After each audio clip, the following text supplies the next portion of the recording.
He held a bow in his hands, and a minute later she realized that she had hired not a person, but a machine. She couldn't take her eyes off it.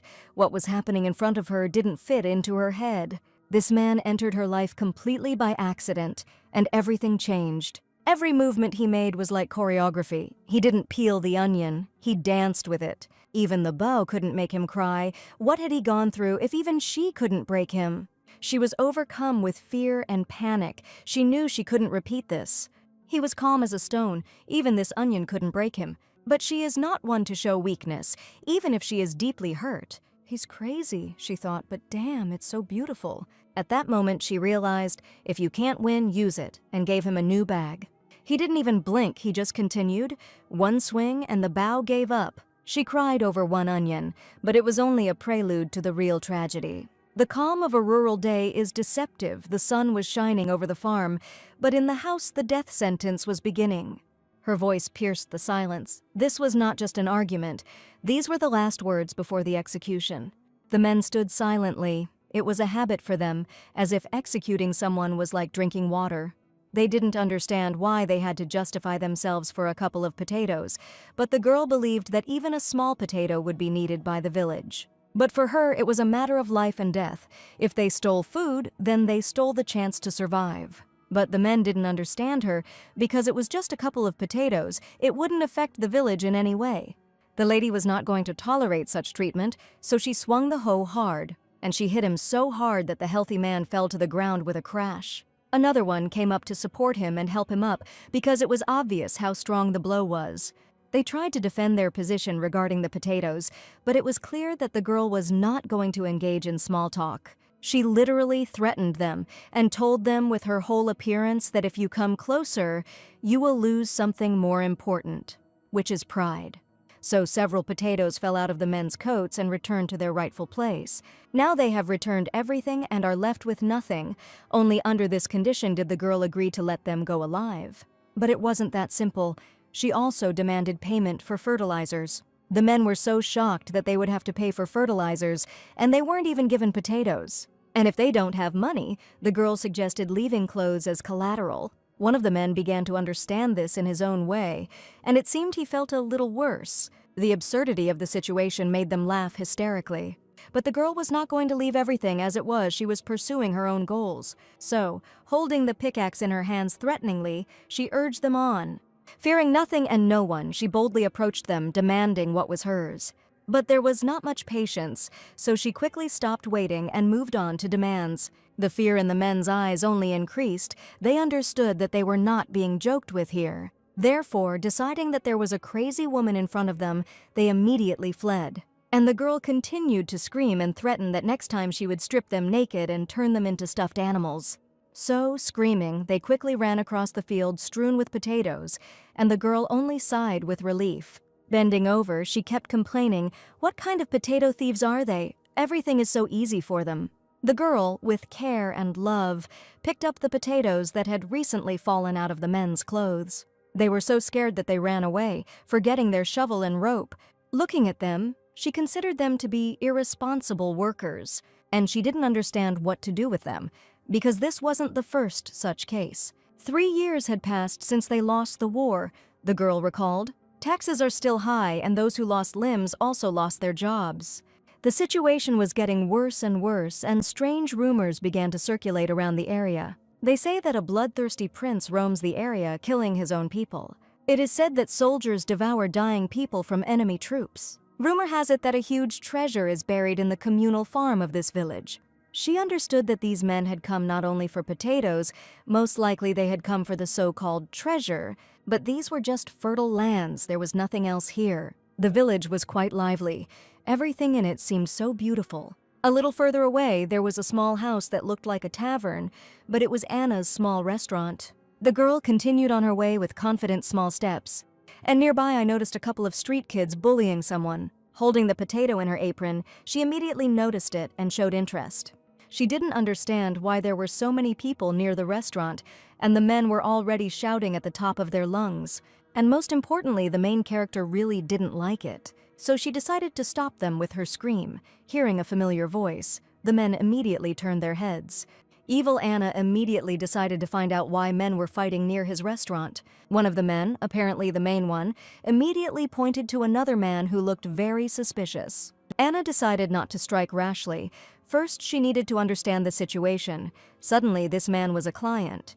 The heroine lowered her gaze, wanting to get a good look at the man. Looking at him intently, a strange thought ran through my head. Anna's gaze immediately changed. She didn't know how to react to this. After all, the man sat confidently on his feet. Even though he had already been beaten, he was like a bear. Suddenly, the man began to sniff, as if someone's scent attracted him. Anna was very surprised, as she had never seen anything like this before.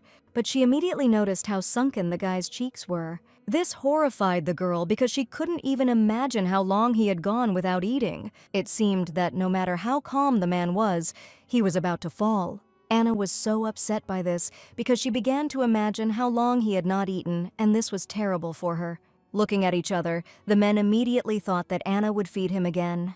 Sitting down with a smile on her face, the girl immediately invited the man to enter her restaurant. Even though the man refused to eat, Anna still wanted to feed him. Handing him the potato, she said that she had found it on the way here. Looking at such a bright girl, the man did not know how to react to this kindness. With a smile on her face, she continued to offer him potatoes even when he refused. After some time, Anna also decided to call this man to follow her. The voice of the magician who cast the spell sounded incredibly soft and gentle. He cast a spell that prevented the prince from experiencing any feelings or emotions. The burning rage will either consume him from within or be directed into a blade aimed at his enemies. Whether this gentleman was given a curse or a gift, it is up to you to decide. From this moment on, the dragon's bones will become his heart, and he will no longer be able to experience pain, fear, joy, or love. All of this was concentrated inside a man who may or may not have wanted it, but nevertheless, the magician granted it to him with the help of his power, which was given to him by God. After this, the prince will not even be able to cry, let alone experience anything more. Even on the day when the prince takes the body of His Highness from the battlefield and arranges a funeral, not a single tear will fall from his eyes, so prophesied the magician who cast this spell. And when people see a prince who neither cries nor smiles, they will call him a monster. So the prince went for it. He gave up his emotions for the sake of the nation. 6 years have passed since the day he rushed onto the battlefield, and the war ended in defeat. The young men who went to war never returned home, and the country became empty. Even the means of subsistence were taken away for military needs. Everything was in short supply. People had no choice but to live every day in despair. To quell the chaos in the kingdom, Duke Zidon, the younger brother of the late king, ascended to the throne, who was acting as king so no one was against his coronation. The prince, who lost all senses and did not shed a single tear at the king's funeral, no longer first in line for the throne, but merely a monster consumed by the sword. Thus, the prince of the country led the war and sacrificed everything for it, became nothing more than a trigger, evoking memories of a past conflict. For Duke Zidon, who was busy stabilizing the situation in the country, the prince was a nuisance, and it was decided to temporarily remove him from office so as not to worsen the situation in the country. Unexpectedly, the prince was granted a long and indefinite leave. So, it would seem the man who fought for the freedom of his country was abandoned by everyone. We return to the present time, where the prince has already found himself within Anna's framework. You could see his gaze darting around as the girl insistently asked him to eat the potatoes. She continued to hold out the potato with a smile on her face, asking me to try it, and as soon as the man approached her, she immediately invited him to follow her. Others, looking at how boldly Anna communicated with the huge man, were shocked. They whispered that he was too big for the doorway, so impressive was his size. Anna had already started cooking at this time, so she confidently cut a piece of juicy meat. She also cut the cheese into pieces and put it on the table so that the man could try it too. Her food was the most delicious in the village, and the restaurant was very popular. After some time, she finished cooking and put the man's portion on the table. She also poured him some berry juice, which was loved by the people. While the man was wolfing down his food, she informed him that she had brought some bacon. But one thing made her wary, so Anna began to stare at the man. Looking at him, she kept wondering why he didn't say anything. A little later, Anna understood why the man was not saying anything, because all the plates that were on the table were empty. Looking at this, Anna was shocked by the speed of food absorption. He at least chewed it, the girl wondered. And after all this, the man decided to introduce himself. His name is Bertram. And the girl's name is Anna Burt. She was the manager of the communal farm of this village. Joyfully, she asked if the food was tasty, to which Bertram briefly replied, yes. He also called it good nutrition, which clearly caught the girl off guard. She had a lot of questions and a dissatisfied face. Anna didn't understand what Bertram wanted to say, that she had allegedly fed him well or what. From his inside pocket, the man took out some old piece of paper. Even if you try to see it in more detail, nothing will come of it. The girl was shocked at how dirty the paper was, but Bertram insisted that the piece of paper was legally binding. Anna began to study the dirty paper closely, in order to at least understand a little what was written on it. After some time, she realized that it was a bill of exchange, and Bertram explained that at that time there was no more paper, so it was written on anything. At first, Anna didn't understand why Bertram was giving her this piece of paper, but then she noticed something interesting. Her father's name was written there, which is why she jumped up so happily. Bertram wondered if he had found the right place where Hans Burt lived. The girl explained that Bertram was in the right place, but her father had died several years ago. But she was to accept it instead of her father, so she asked what the object was. Bertram fell silent and began to write something on a dirty piece of scrap paper. The thing that was taken from Mr. Burt was lost, so Bertram wanted to personally find out its value and offer something else. The man drew the object on dirty paper so Anna could assume it was an onion. Bertram explained that it was a special thing prepared for agriculture. But he insisted that it was not an onion, so Anna could not even guess what it was. The man began to stare at his dirty paper, not knowing what to do in this situation. And Anna thought to herself that she didn't need it at all, since now she had everything. That's why she decided to immediately tell the man that there was no need to pay anything. She asked not to feel burdened, but Bertram thought that was unacceptable.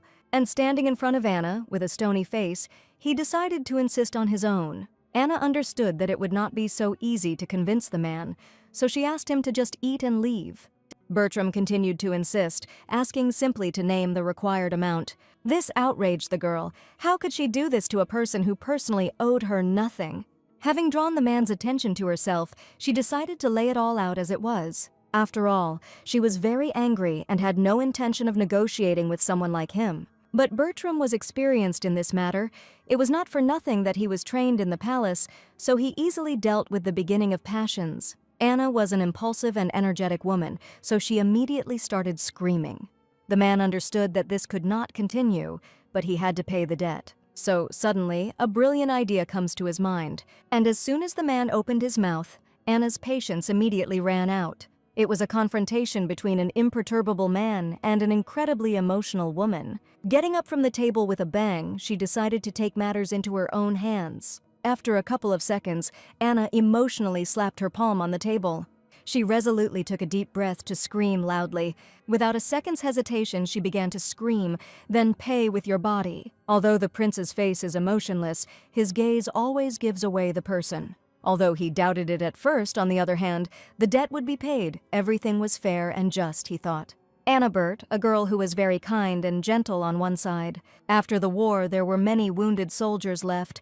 Anna never met them. But she personally invited each such person to her restaurant. And with a smile on her face, she offered everyone free food, which was already in short supply. She fed them and gave them work on the farm, and they eventually found a way to return to their hometown when their bodies recovered. Some were even able to settle down thanks to Anna's help.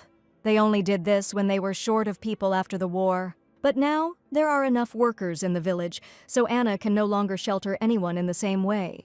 People didn't understand her and considered her an eccentric because you can't so carefree accept people from the street. And her husband would hate her, claimed her childhood friend, Dito. The men passing by did not understand what was happening, but Dito was once again rehearsing a speech that he would never give to Anna. While he was wondering if he had spoken too quickly about his husband, the other men looked at him with uncomprehending eyes. But he was not distracted. He continued to think about how to build a better dialogue with Anna. And after some time, I decided not to talk about my husband, but just notice this word on someone.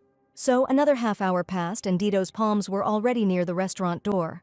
While practicing the kiss, he longed to do everything perfectly, because in his head, Anna was already his wife. Another hour passed, and Dito finally decided to burst into the restaurant. At this time, Anna was already calmly clearing away the dishes after the new guest. Standing in the passage, he spoke about what he had heard, because Anna had brought the beggar again. Less than half a day has passed, and Anna has already picked up someone who simply looks pathetic. Bertram didn't react to Dito's words in any way. He sat quietly and finished his soup. And Dito was so scared of this man that he immediately hid behind Anna's skirt, and now he is the hero of the village. He was so scared that he started asking Anna if it was really safe here. Bertram may have looked menacing, but his purpose for coming was quite noble. Anna in the petals of yellow roses, beautiful, kind, and also brave, what a fairy tale woman she is. Making a disgruntled face, Anna asked if Dito had come to earn some extra money. But the man began to make excuses. Hearing this, Anna immediately asked Dito to greet the new restaurant employee. She also asked Bertram to say hello, because she thought he needed to get along with the villagers. This bear didn't hear Anna at all. He was diligently licking the plate. That's what social manners are like. Who would have thought? Anna could not tolerate such an attitude towards herself and decided to force Bertram to say hello by simple force. Dito imagined a dog in his head that Anna could twist and turn as she pleased. But Bertram didn't even resist. And it's difficult when you're led by a woman. Dito was frightened by such an emotionless face. He even leaned back a little. The shaking overtook him, but he still came up to say hello. Hearing Bertram's answers, Dito immediately just sat back, saying that the man had a pleasant voice. Suddenly, Dito remembered something important, so he decided to tell Anna. He had heard Bertram's name many times somewhere, so he began to carefully remember where exactly. But since Bertram kept talking out of turn, Dito was unable to concentrate, which irritated him, also answering with more emotional fervor that Dito is a more common name. Dito also wanted to know what kind of debt this man owed to Mr. Burt. He didn't have any assets to lend anything to. Hearing all this from Dito's lips, Anna couldn't just stand aside, so she hit him hard a couple of times. Anna also began to say that Bertram had a bill of exchange, which already proved the debt. The man began to explain that this was a debt that could not be repaid financially, so he was paying it off with his body. Many would have thought the same as Dito, so it is impossible to blame him for such a reaction. Anna began to justify herself by saying that she was simply allowing Bertram to help her with the housework. For example, peeling onions, she is so proud of it, as if it is incredibly difficult. Dito is once again projecting society's emotions onto himself, a complete lack of understanding though. Why is it onions? Because Bertram does it better than anyone else, Anna noted. She immediately decided to let Dito try the onion soup, which was still hot. Bertram liked him very much, so much so that Dito did not have time to watch the man put the plates on the table. But Dito didn't like onions, so he asked if there was anything else, to which Anna replied, yes, onion sandwich, onion bread, and everything else is also made of onions. Maybe the house is also made of onions. What a nightmare. Dito was clearly unhappy that everything Anna listed was from a bow. She told me how she left Bertram to peel onions and he didn't shed a single tear. What a man.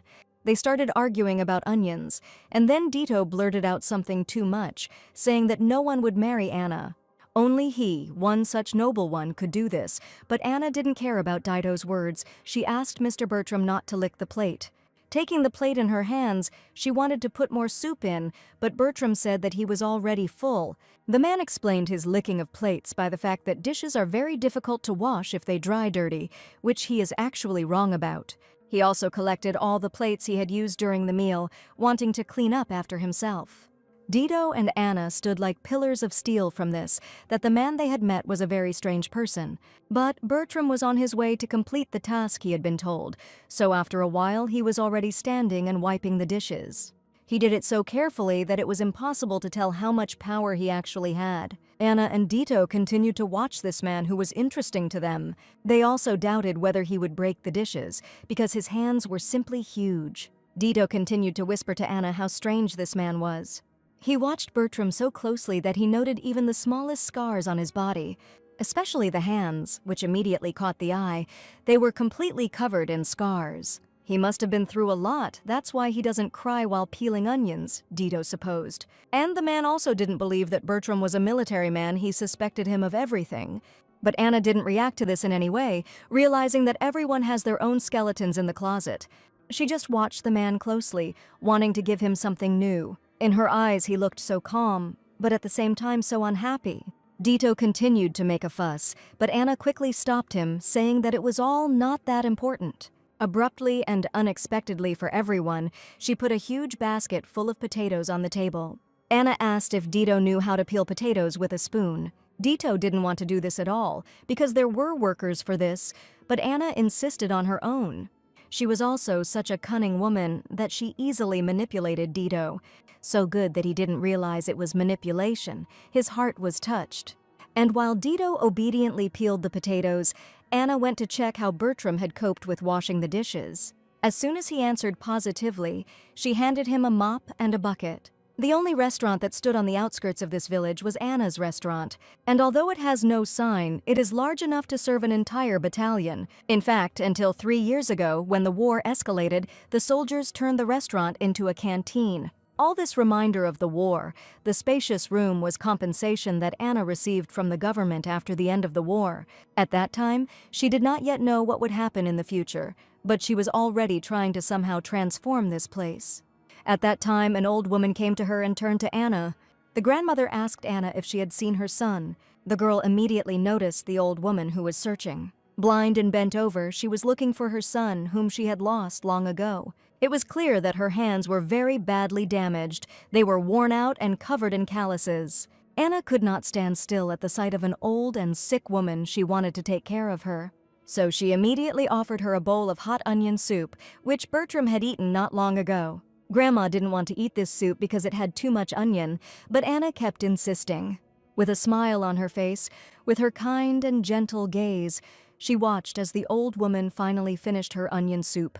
Sometime later, after leaving Anna's restaurant, the woman admitted that the soup was delicious. She continued asking about her son, but Anna agreed to tell her only on one condition: if her grandmother did not dig the earth tomorrow. But the grandmother insisted on her own, as she needed to find her son before the military took him away. After several minutes of persuasion, she finally agreed to Anna's conditions and went home. Bertram stood behind Anna and watched her actions closely. Noticing him, she immediately painted the sweep inside the room. Bertram immediately agreed. Anna watched with interest as Bertram swept the floors of the room. The thought of who this old woman's son was and whether she knew him was spinning around in her head. Bertram asked if Anna really knew who the old woman's son was. But the girl answered negatively. The composition was hers, so her mood was not so joyful. She had no choice, because if she hadn't said so, the old woman would have dug the earth until she was exhausted. After all, she was looking for her son who disappeared during the war, so she wouldn't be able to find him. They say he was last seen fighting during the war, and after that, contact with him was lost. And when Bertram said that it was sad, Anna was surprised because she didn't think that he could say something like that. In fact, he understood everything. He just couldn't feel it because of the spell. Anna found these words strange. She immediately thought about it and wondered why. He knows, but he doesn't feel how this is even possible. After all, people have feelings, she thought. So I decided to ask if Mr. Bertram had ever hit his head. Bertram didn't understand the question at first, but he began to think about what she meant by it. And then, lowering his head, he said that he fought a lot and received many wounds, and maybe his head was hit. This was clear to Anna. She realized why the man never smiled. These words awakened something in him. His gaze changed. Did he really remember something? And then his piercing gaze turned to the side. He began to behave strangely. Anna noticed Bertram's reaction, so she immediately apologized for what she said. She also talked about how there were many people in their village who suffered during the war. Some people say that after a head injury, even when they feel sad, they smile. People who are physically healthy but cannot speak due to some kind of shock. Looking away, she spoke of what she thought of Mr. Bertram. But then, unexpectedly, Bertram asked if Anna had been wounded in the war. With a smile on her face, she told how she was hit on the head when she resisted the draft. It was clear that her nose was damaged. The blow was strong, which is why there was a scar. After her nose was broken, she felt almost nothing. Maybe that's why, even though she cooks the same way, the taste is not as good. She laughed because she admitted it, because she was the owner of a restaurant. But Bertram said that he couldn't even taste it, which surprised Anna greatly. He couldn't feel anything, so he always answered honestly, even if it upset people. Bertram believed that his utmost honesty should not offend Anna, but he still decided to apologize since he could have accidentally hurt the girl. Anna immediately noticed how different Bertram was from the people of this village. She had seen many other people who had gone through the war, but there had never been anyone like him in her restaurant. So Anna started asking herself a lot of questions, and an idea came to her mind. Could Bertram be a fallen nobleman due to the war? His whole manner and way of speaking suggested it, so she began to look at him suspiciously, thinking and turning this thought over in her head because there was some nobility in his words. While Anna was thinking in her thoughts, a woman was approaching her restaurant. Her steps were rough and heavy. She walked boldly into the restaurant as if it were her own home, and upon entering the restaurant, she immediately started screaming, but Anna didn't react to it in any way. It was commonplace. It was Anna's mother, who was outraged that she had once again given shelter to a beggar. The woman told her daughter not to fall in love with noble people, but she began to bring beggars into the house. Anna's mother, Carla, was a willful and determined woman. The heroine immediately began to justify herself, explaining to her mother who this man was. Bertram stood next to Anna, perhaps wanting to protect her from the loud woman.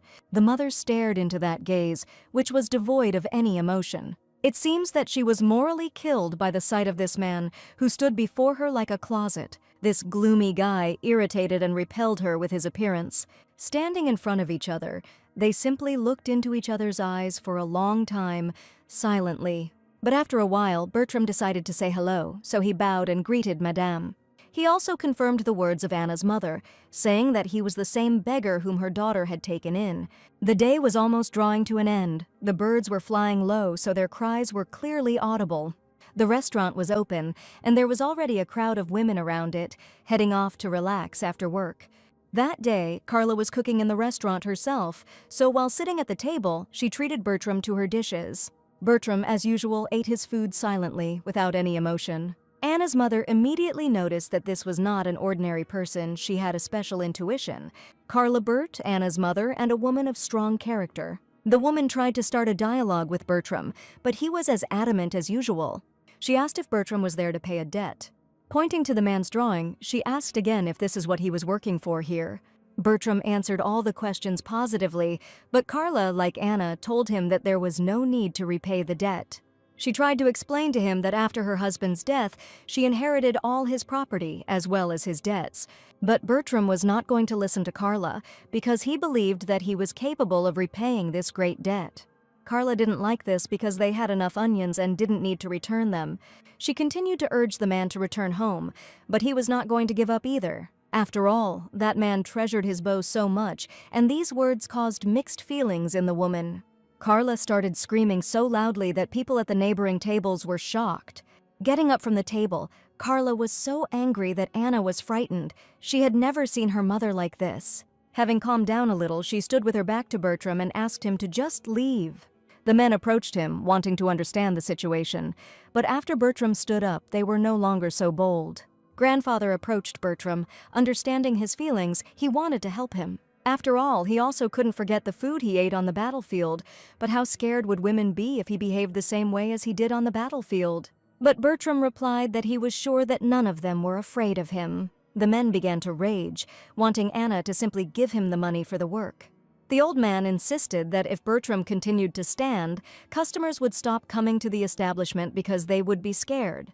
Then Anna wouldn't be able to run the business today. These words made Bertram think. At this time, Carla prepared a small package that she wanted to give to the man. Taking his hand, she informed him that she had put in enough to pay for one day's work. It was giving her a headache, and she didn't want it to continue any longer. The atmosphere changed, and Bertram found himself in a hopeless situation. He had no choice but to take this bag and go as far away as possible. His eyes first looked at the floor, and then he raised them to the people who surrounded him. After some time, he realized that there was no point in standing there rooted to the spot, so he left. Throwing on his black cloak, he gathered his things and headed towards the door. Having said that he was leaving for today, Bertram was still going to pay his debt. Anna was not like the mat, so she tried to stop Bertram, but Carla did not let her do it. Hitting her on the shoulder, her mother said they needed to talk about it. Although Bertram made no effort, the door slammed shut. The lamp stood on the table, and a little later the conversations of two women became audible. The mother yelled at her daughter, not understanding how she could bring such a person into the house. Carla began to list all the disadvantages of Bertram. In her eyes, he was strange. He had a big body and a lot of scars. She was sure that this man was a soldier who had fled from the battlefield. Anna began to defend Bertram because all this was just her mother's assumptions, and the father's name was definitely written on the paper. The girl began to notice how her mother shook when the war was mentioned. The war took everything from her, even her husband, and she didn't understand who could compensate her for the damage. After the war, she was ashamed to pretend to be happy when she received this spacious restaurant. War was madness, and Carla thought they should forget about it. No one would give her anything if they won. Anna realized that she had said too much, so realizing her apron, she began to apologize. The mother also apologized to Anna, but also asked her to stop talking about the war. Having calmed down with a smile on her face, she nevertheless decided to give her blessing. Anna was very surprised that Carla allowed Bertram to stay. Carla also asked Anna not to go on dates with Bertram. She had a bad feeling about it. The girl did not understand what her mother was talking about, since she had never even thought of anything like that, but she still took it quite positively, laughing after these words. It was so funny to Anna that her laughter echoed throughout the entire area. Anna asked how her mother saw her, to which Carla replied, "A girl who brings a dangerous man into the house." But Anna explained that all she felt when she saw this man for the first time was pity. Mother already knew that the worst thing is when everything starts with a feeling of pity. She understood that if I feed you once, it turns into, "I can't live without you." Carla felt everything and asked her daughter not to regret her actions later. The heroine decided not to respond to these words. She simply smiled at her mother. So the evening came to an end and a dark and quiet night set in. Bertram opened the bag and saw a small amount of money in it. He decided not to spend them because he thought it would be better to save them and then give them to Anna. Bertram had no intention of leaving, as he believed that he had to repay the debt no matter what. Having walked a little away from the village, he still looked in its direction. He remembered the magician saying that he couldn't remove the curse, but he could ease his pain. All the debts had to be paid off, and then Bertram would understand what was happening to him. It was for this reason that Bertram could not leave things as they were. Since it would all end when he paid off his debt to Hans Bert, this was the last person on his list. Therefore, he cannot go anywhere. He needs to complete his task. Suddenly, someone responded to Bertram, so he turned his head to the side. The men asked him if he remembered them, to which Bertram replied in the affirmative. They were the ones who threatened him in front of the restaurant at the very beginning of his arrival. The crowd of men became agitated and began to justify their actions by saying that they were very afraid of strangers. But the short and laconic answer made them even more wary, as if they were talking not to a person, but to a robot. They overheard a conversation in a restaurant, so they asked why Bertram was still in the village. Bertram decided to share his plans and said that he planned to talk to Carla as soon as the sun rose. The men remarked on how stubborn Bertram was, but they did not say so out loud. And also, after some time, Bertram announced that he was going to go hunting. The crowd of men did not understand who Bertram was going to catch at night, and there was no game in these circles. But Bertram had not caught game, but livestock, which he asked to borrow. The men were shocked by such a request they couldn't even think of such a thing. They began to whisper, as they realized that they had to at least trick him into leaving. They finally decided to trick Bertram into leaving the village. Pushing his back, they tried to push him as far away as possible. But no matter how much force they applied, they could not move it from its place. Looking at them with his soulless gaze, Bertram realized that it would be better to refrain from hunting today. The men were so happy that their eyes immediately sparkled, and Bertram also decided to agree to their condition. They wouldn't have had the strength to do anything to him anyway. They were so weak. Deciding to bribe Bertram with cookies, the man asked him to keep quiet. Taking the biscuit, Bertram listened attentively as he was advised to try the mushrooms. So the men sent the stranger away, thinking that they were the heroes of the entire village. Watching Bertram leave, they were able to breathe a sigh of relief and head home in peace. They didn't even know how safe it was to eat those mushrooms. They hadn't even tried them themselves. Most likely, Bertram would laugh and cry for several hours and then fall asleep, or so the men thought. Saying goodbye to each other, each of them went to their own house. Not like they all live in one. Bertram, go eat mushrooms. A man who feels no emotion. A whole pot of onion soup. Now they will have it for breakfast, lunch, and dinner. Carla figured that she and Anna could eat it in about 3 days. The women began to argue among themselves, as Anna was not going to die from the smell of onions. The mother did not agree with her daughter, which made Anna's cheeks puff out. Taking matters into her own hands, the girl decided to serve the soup in portions. In this way, she delivered food to all the people who lived in the village. As she checked her pot, she wondered how much of that onion soup was still left, despite the fact that she fed it to everyone she could find and see. As she walked around the village, she noticed a small light on the hill. She immediately became interested in who had lit a fire in the mountains at such an hour. It was a group of robbers, or maybe someone she knew so well. Lighting a fire under the kettle, Bertram waited for his dinner, eager to eat. He collected everything he saw, as well as the very mushrooms that the men recommended. Suddenly, he noticed someone approaching him, but he didn't worry about it. Anna was very surprised when she saw Bertram sitting on the cold ground. But still, she was glad, because her guess was confirmed. With his rough voice, Bertram greeted the girl who had just caught up with him. She was amazed that Bertram could cook, but he thought he was making the ingredients safe to eat. Anna didn't think that the man was capable of such a thing, but he again began to say that he would do everything to repay the debt. Realizing that the man would continue like this, Anna asked if Bertram could help her with the onion soup.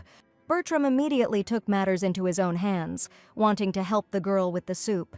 And then he added potatoes and mushrooms that he found in the forest to this onion soup.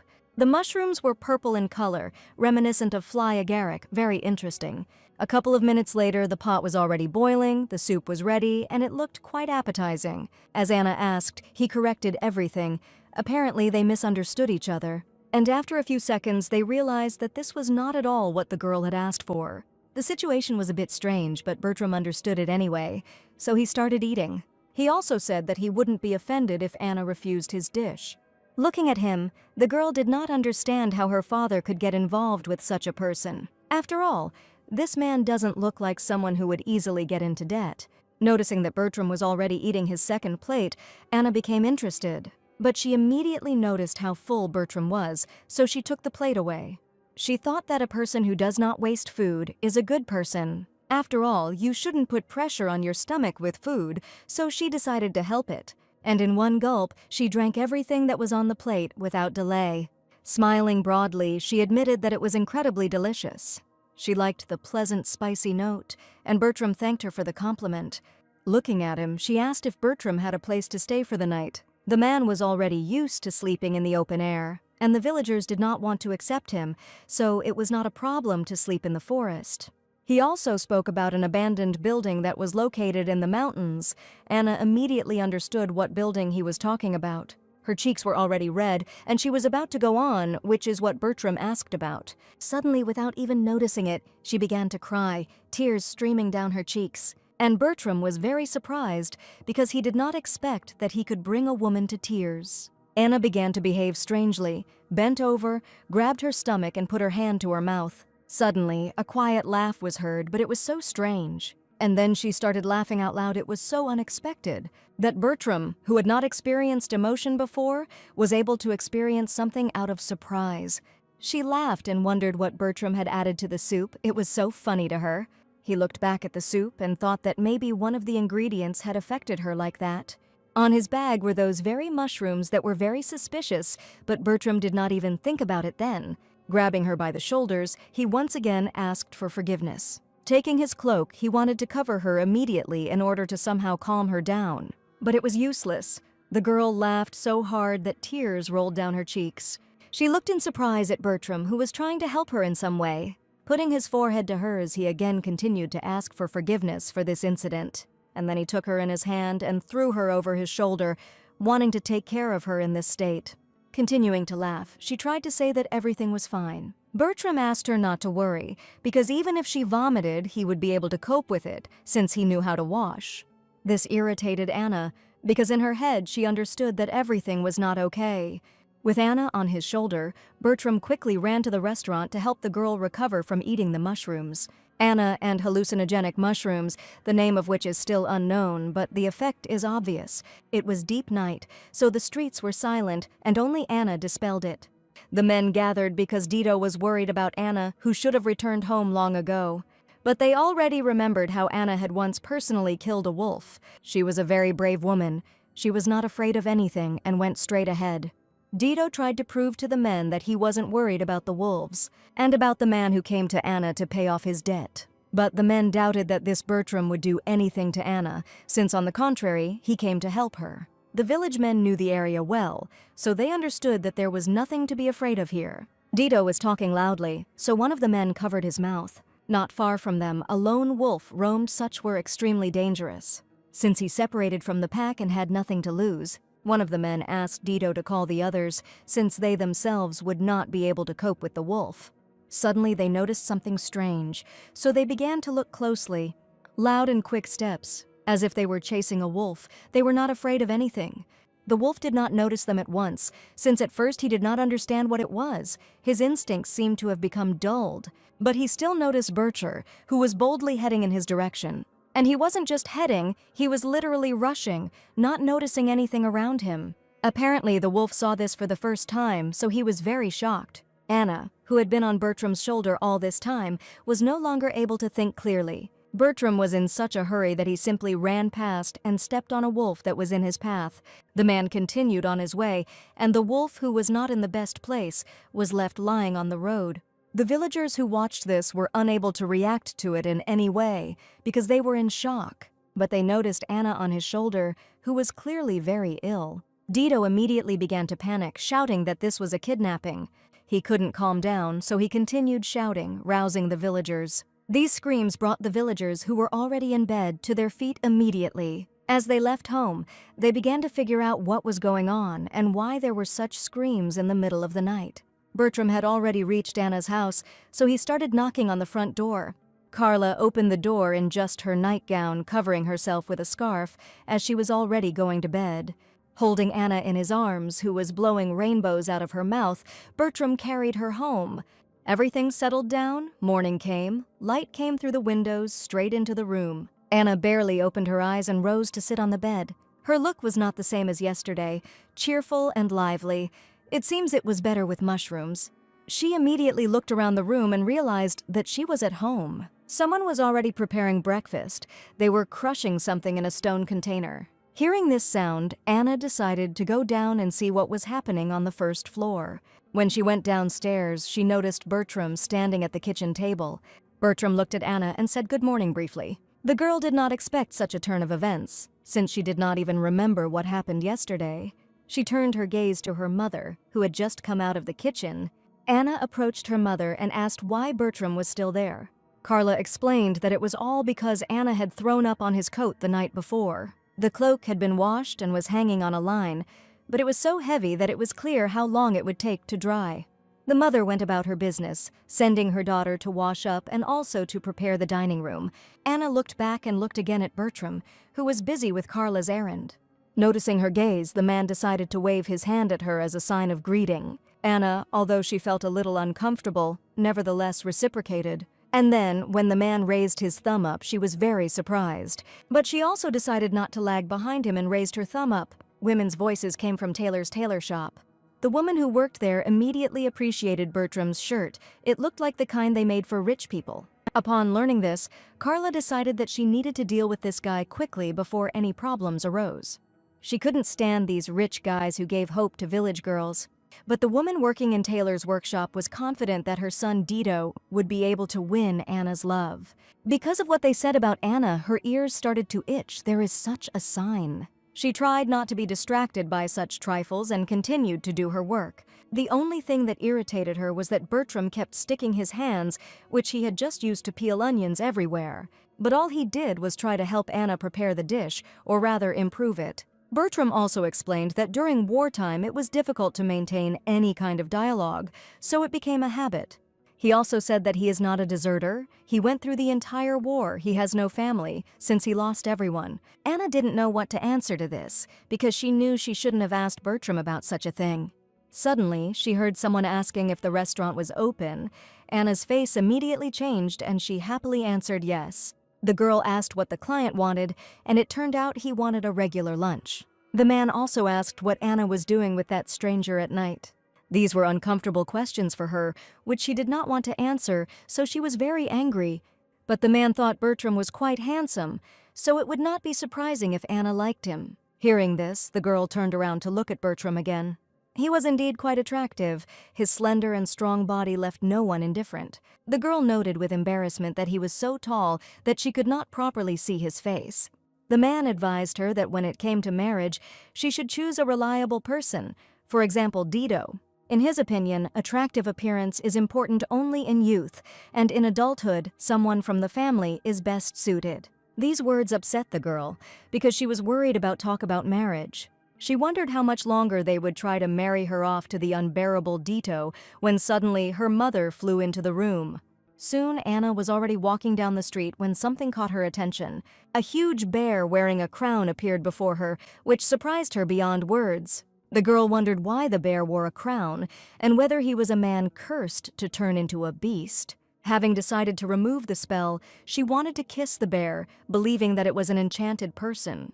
Anna rushed after the bear, but he stubbornly avoided the kiss. The girl screamed, begging the bear to stop pretending and stop. With a serene smile, she called the harmless bear cub to come closer. But when she opened her eyes, she realized that it was all just a dream. Waking up, she jumped out of bed, confused by the absurdity of the dream. Anna realized that it was this detail that made the dream especially strange, which made her feel uneasy. She wondered why she had such dreams and assumed that the words of that young man were to blame. Although, come to think of it, he was so tall that she never got a good look at his face. Anna was deep in thought because all this just didn't fit into her head. Having decided to check out the situation, the girl headed towards the door. Entering the room, she saw that the young man was indeed handsome, although he could do with some grooming. Her attention was drawn to the sparkling crystal protruding from his chest. She could not understand the nature of this crystal and the reason for its appearance in the young man's body. Suddenly, the guy grabbed her hand, which really scared the girl. In his dream, the young man began to apologize and ask for something. Hearing this, Anna was confused, not knowing how to react. She quietly asked Bertram if everything was all right with him. But the young man fell silent, and Anna decided that he was having a nightmare about the war. She suddenly noticed that his legs were exposed and thought that they would freeze if left like that. The next morning, Bertram was quietly going about his business when he suddenly heard the girl yawn. When she came out, she began to say that she was very sleepy, to which her mother replied that the sun was already high. The woman asked her daughter if she knew that even a huge bear wakes up at dawn to sweep the yard. Anna noticed that her mother was changing her mind too quickly, and then her mother asked what made her bring such a tall guy home. The girl replied that this was not the first time she had brought someone home. At that moment, the young man pointed to the entrance and announced that they had a guest. Turning around, the woman saw the village elder and was extremely surprised. She asked what brought him here, to which the grandfather replied that he just decided to drop in for a chat. The woman invited him in and offered him a cup of tea. Anna noticed that the headman's head was shining as always, for which she received a stern look from her mother. Then the girl turned to the guy who came with the headman and asked why he was wandering around here so early. The boy replied that he was worried and asked if the big guy was doing anything strange. Later, the headman informed Bertram that they would meet after lunch. This alarmed Anna, and she asked her mother what was going on. The woman replied that a wolf had been seen near the village yesterday. Now the chief is gathering young men for hunting and wants to take Bertram. Anna didn't like that they wanted to use the guy like a thing. But since the young man had already agreed, she could do nothing. The girl only said that she would cook something tasty for him later and asked if he would have lunch before leaving. At this point, Bertram asked what had happened last night. Anna began to apologize, remembering the apron she had covered his legs with. The young man himself also mentioned that in the morning he found an apron on his feet. This confused the girl because she did not know what to say or how to react. After that, she smiled and said that she thought something serious had happened. Anna explained that she went to check if the guy was sleeping well and saw that his legs were sticking out from under the blanket. The young man asked the girl if she thought it was normal to use an apron as a blanket. Then Anna replied that the guy could feel free to use the apron again if his feet were cold, since cold extremities could cause nightmares. The girl added that he looked very cute with the apron covering him. This confused Bertram, but at that moment his mother's cry was heard. She asked Anna to help, and the girl immediately ran behind the house. However, Anna's words stuck in the guy's head and did not give him peace. At this time, the mother asked Anna to take something to the farm. Bertram couldn't come to his senses and looked at his full plate. Returning from the errand, Anna excitedly reported that she was already home, to which Carla asked what was happening to her. The mother wondered why the girl had taken so long to return, and Anna replied that she needed to make sure Bertram had eaten and clean up after him. Hearing this, the guy looked down and seriously agreed. But Carla realized that something was wrong and wanted to figure it out. The woman did not understand what was happening, and this made her uneasy. Carla began to suspect that this guy might be with her daughter. Bertram continued to stare at the plate in silence, trying not to react. Suddenly, the mother saw that he had bent the spoon and screamed that the cutlery had nothing to do with it. Realizing that the guy was not in the best condition, the woman took pity on him. Suddenly, Bertram turned to her with a question. When he asked without embarrassment if it was considered cute, the woman was shocked and remained silent for a while. Then she screamed loudly, confused by what was said. The guy didn't understand why she was angry and what he said wrong. If he had made a mistake, then Anna must have said something wrong too. But when the girl said this, she was serious, and it didn't fit into Bertram's head at all. Realizing that they could both be wrong, the boy continued to twirl the spoon in his hands. Sometime later, a group of people stood over the dead wolf, amazed at the size of the hole in its body. Bertram admitted that he kicked the beast while carrying Anna, which further puzzled those around him. One of the young men noted that when meeting wolves, they should keep their distance for Anna's safety. The others just laughed, thinking that Dido was just grumbling. In response, Bertram reported that Anna had been poisoned by a poisonous mushroom and was showing symptoms. He also added that he spent 6 years in war zones, so I knew exactly what was most important in an emergency. Seeing the tense situation, the headman stood between the disputants and began to agree with the guy's words. Then the grandfather suggested relaxing a little and smiling. This did not reassure Bertram, and the headman apologized for being too talkative. At that moment, the guy thought that the legend about Anna seemed to have worked. Others insisted that there was no need to take things so seriously. The elder was clearly upset by the situation, and Bertram asked if he needed a wolf skin without holes. Pointing to the forest, he suggested looking there. The guy said that the wolf was watching them right now. Then he asked if it was worth skinning him, promising not to damage the skin if his grandfather needed it. Dido screamed enviously, but the girl asked to leave this work to adults. However, the boy did not listen and ran towards the wolf. The girl shouted after him that she would tell his mother everything, since she was her regular client. The man next to him was in shock as the girl continued to threaten to report it to Miss Colleen. Dido didn't stop, and then the man shouted for him to come back. Once he was close to the wolf, the boy noticed something strange on his front paw. There was human hair on it, which really scared the child. Dido froze in place, unable to move from fear. Bertram instantly grabbed the wolf by the tail and began to attack him. After some time, Dido woke up and could not comprehend what was happening around him. Opening his eyes, the guy saw Anna and wondered why she was standing nearby. Bertram brought him back to his senses and informed him that the boy was still alive. Realizing his mistake, Dido began to panic and asked to be put back. Bertram advised to trust his professional opinion and wait for the doctor. The group members began to tease Dido, saying that he should have let the adults take care of it. Later, Anna asked the elder if Bertram had really dealt with the wolf alone. Grandfather was surprised, not expecting that she would be concerned about such things. The girl asked if there had been any disappearances in the city recently. The elder admitted that this worried him even more, because the wolf could have attacked the traveler. Bertram suggested that the wolf might have dug the body out of the grave and eaten it. He added that if the animal had indeed dug up the grave, minerals from the decomposed body would leave a faint blue glow. One of the men finally suggested that everyone have a drink. While clinking glasses, he asked Bertram if he was getting used to country life. The guy replied that the village was quiet, so someone like Anna could walk alone at night. After the war, when the fields were in chaos, it was she who led the effort to clear them and turn them into a communal farm. Bertram also noted that many people are intimidated by his appearance. However, Anna saw him as more than just an object to feed on. As he said this, Bertram thought that he himself remained a stranger here.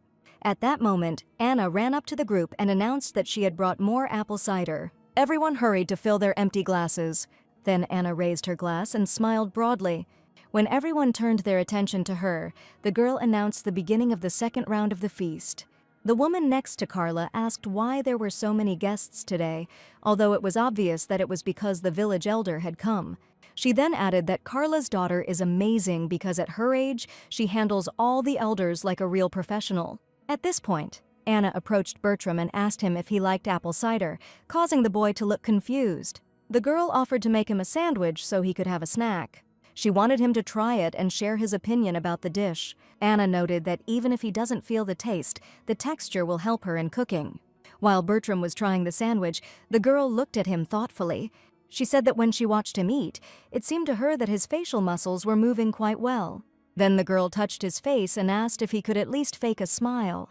Bertram replied that he would try, and those around them were already looking at them mockingly. When the guy smiled and asked if they liked her, people were horrified. Anna apologized and asked him to just finish his sandwich. Suddenly, Dito fell in front of her, and the girl looked at him in shock. Everyone started asking what happened to the guy and why he suddenly hit his head on the table.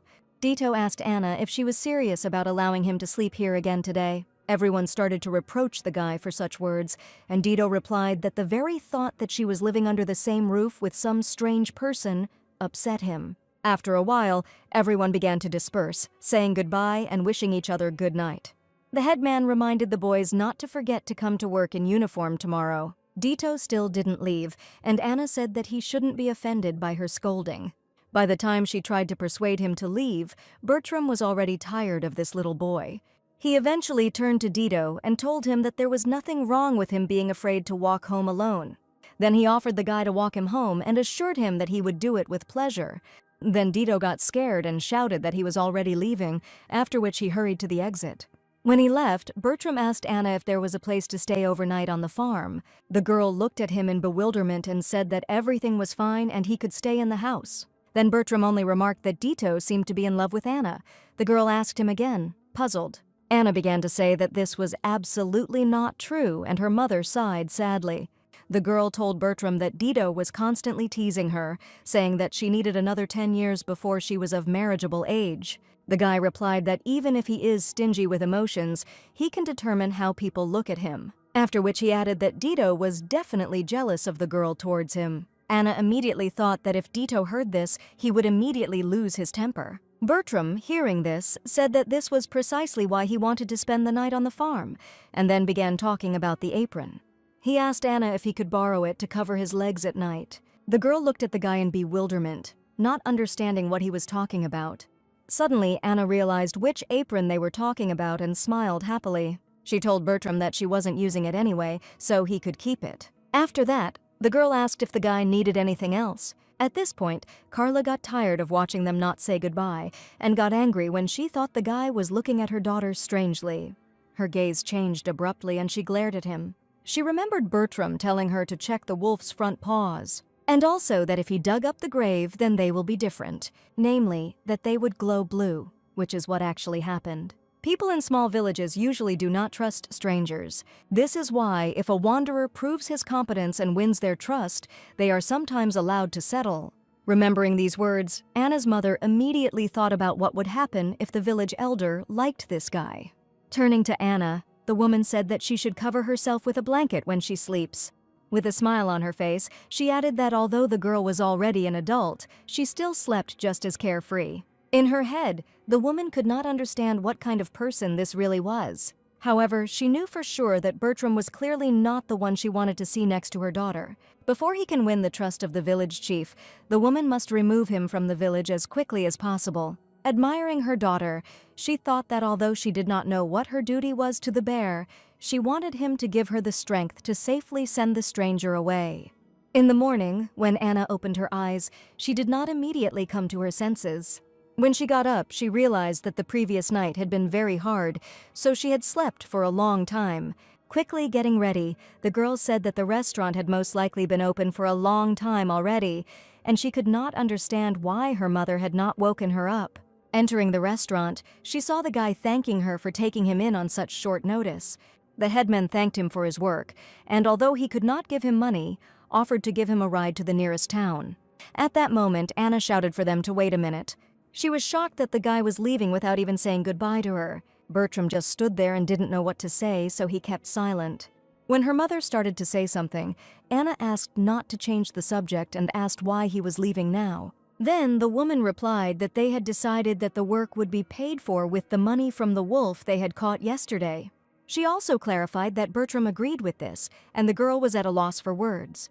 Then the elder began to say that today he would sell the skin of the wolf, who decided to take this young man with him to the city. He decided to show him a normal city restaurant as soon as he got the money for the skin. Grandpa also said that, frankly speaking, their apple wine is so sweet that it can't compare to the city beer. At this moment, Bertram said to his grandfather with an evil look that this restaurant was also very good. Then the headman said that it was just a joke between acquaintances, and the guy replied that the closer the relationship, the less one should be reckless.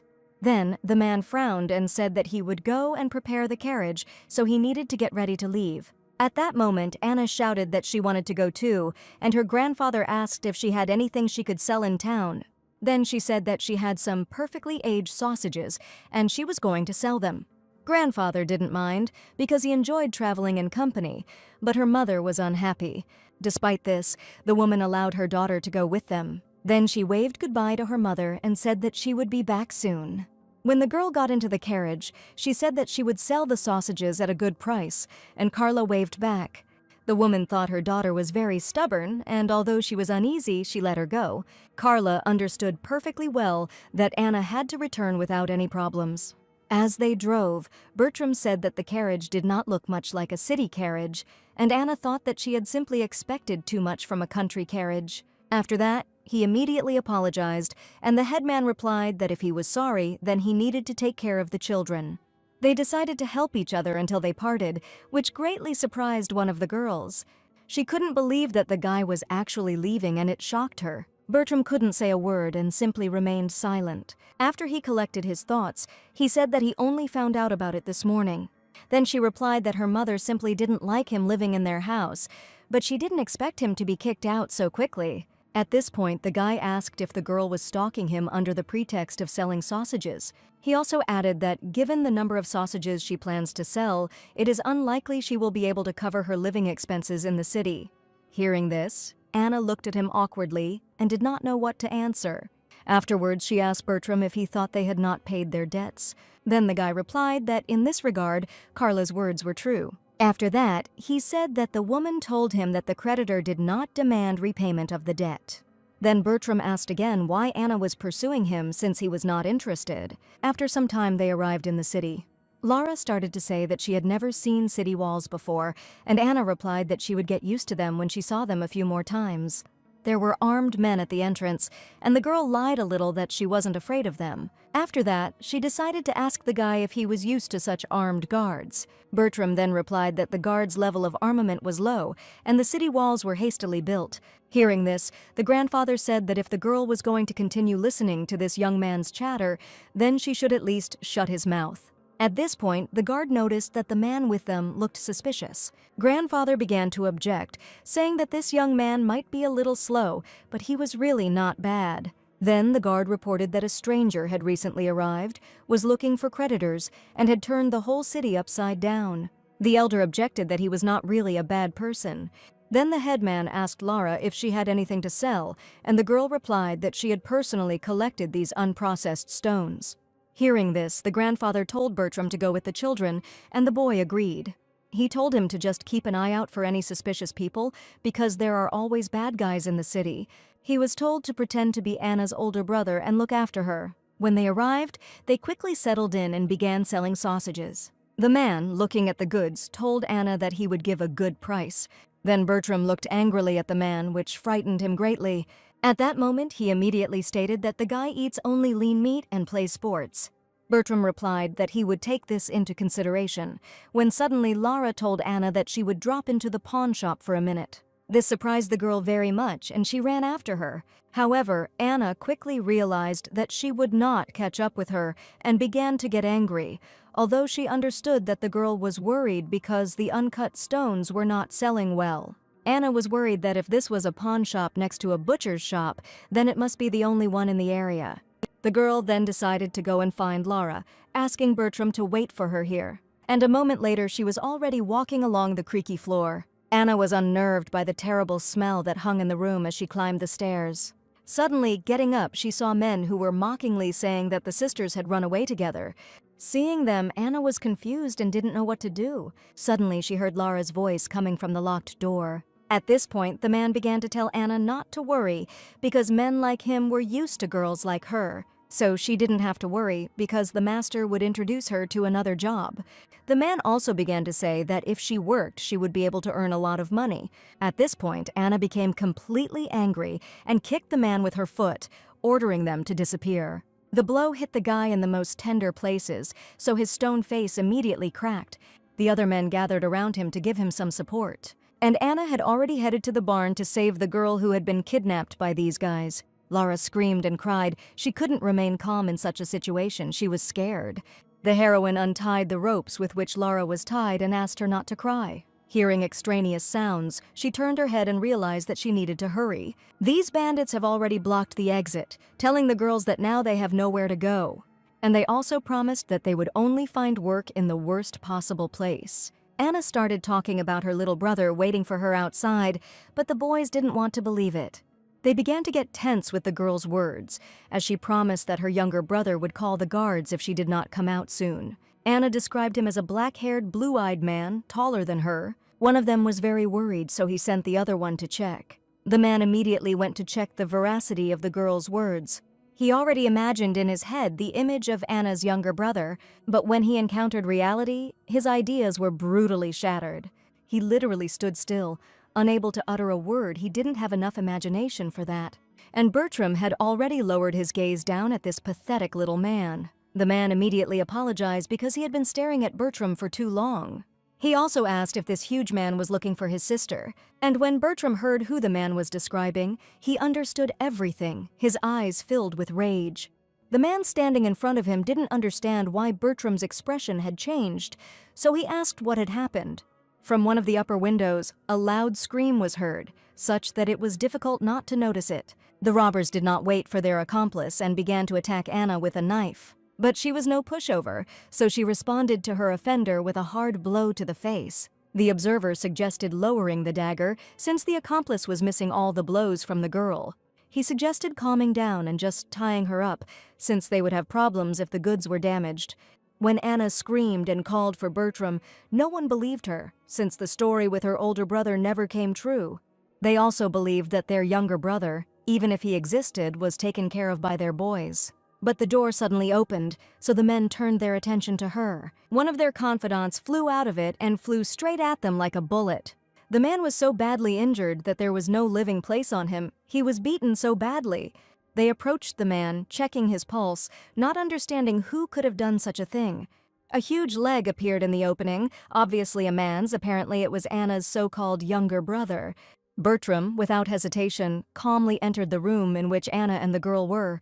Noticing him, the heroine immediately ran up, and the men had already begun to think that the girl's words were true. Bertram didn't know the situation very well, but he decided to take control of it first. The most aggressive one quickly flared up, but the second one asked not to rush things. After all, Bertram didn't look like a normal opponent, so it was necessary to assess the situation sensibly, but the aggressive guy didn't care about that. Before he could even get close to Bertrand, he immediately received a punch in the face. The blow was so strong that his face was literally crumpled. After some time, screams begging for mercy began to be heard from the two-story house. So all three were beaten, punished for their misdeed, so to speak. Lara was impressed by the man's strength, because he alone dealt with three. Eventually, Lara admitted that she had never been able to sell a single gem, so Anna decided to join the meal. The soldier approached the heroes, asking for help in the investigation. The main character was not particularly happy about this. So the day was almost over, the sunset was already drawing to an end, and the dark night was approaching. When the guests arrived at the hotel, they wanted 4 rooms and food. Now they were quite humble. With a sigh of relief, the woman's hand pushed the door forward and closed it. They didn't really do anything, but the interrogation ended only at night. Anna was outraged by the uselessness of the guards. The elder was outraged that Anna beat these criminals so badly. But in any case, the old man thanked Bertram, who helped sort out this situation. He also decided to inquire when Bertram was planning to return to his hometown.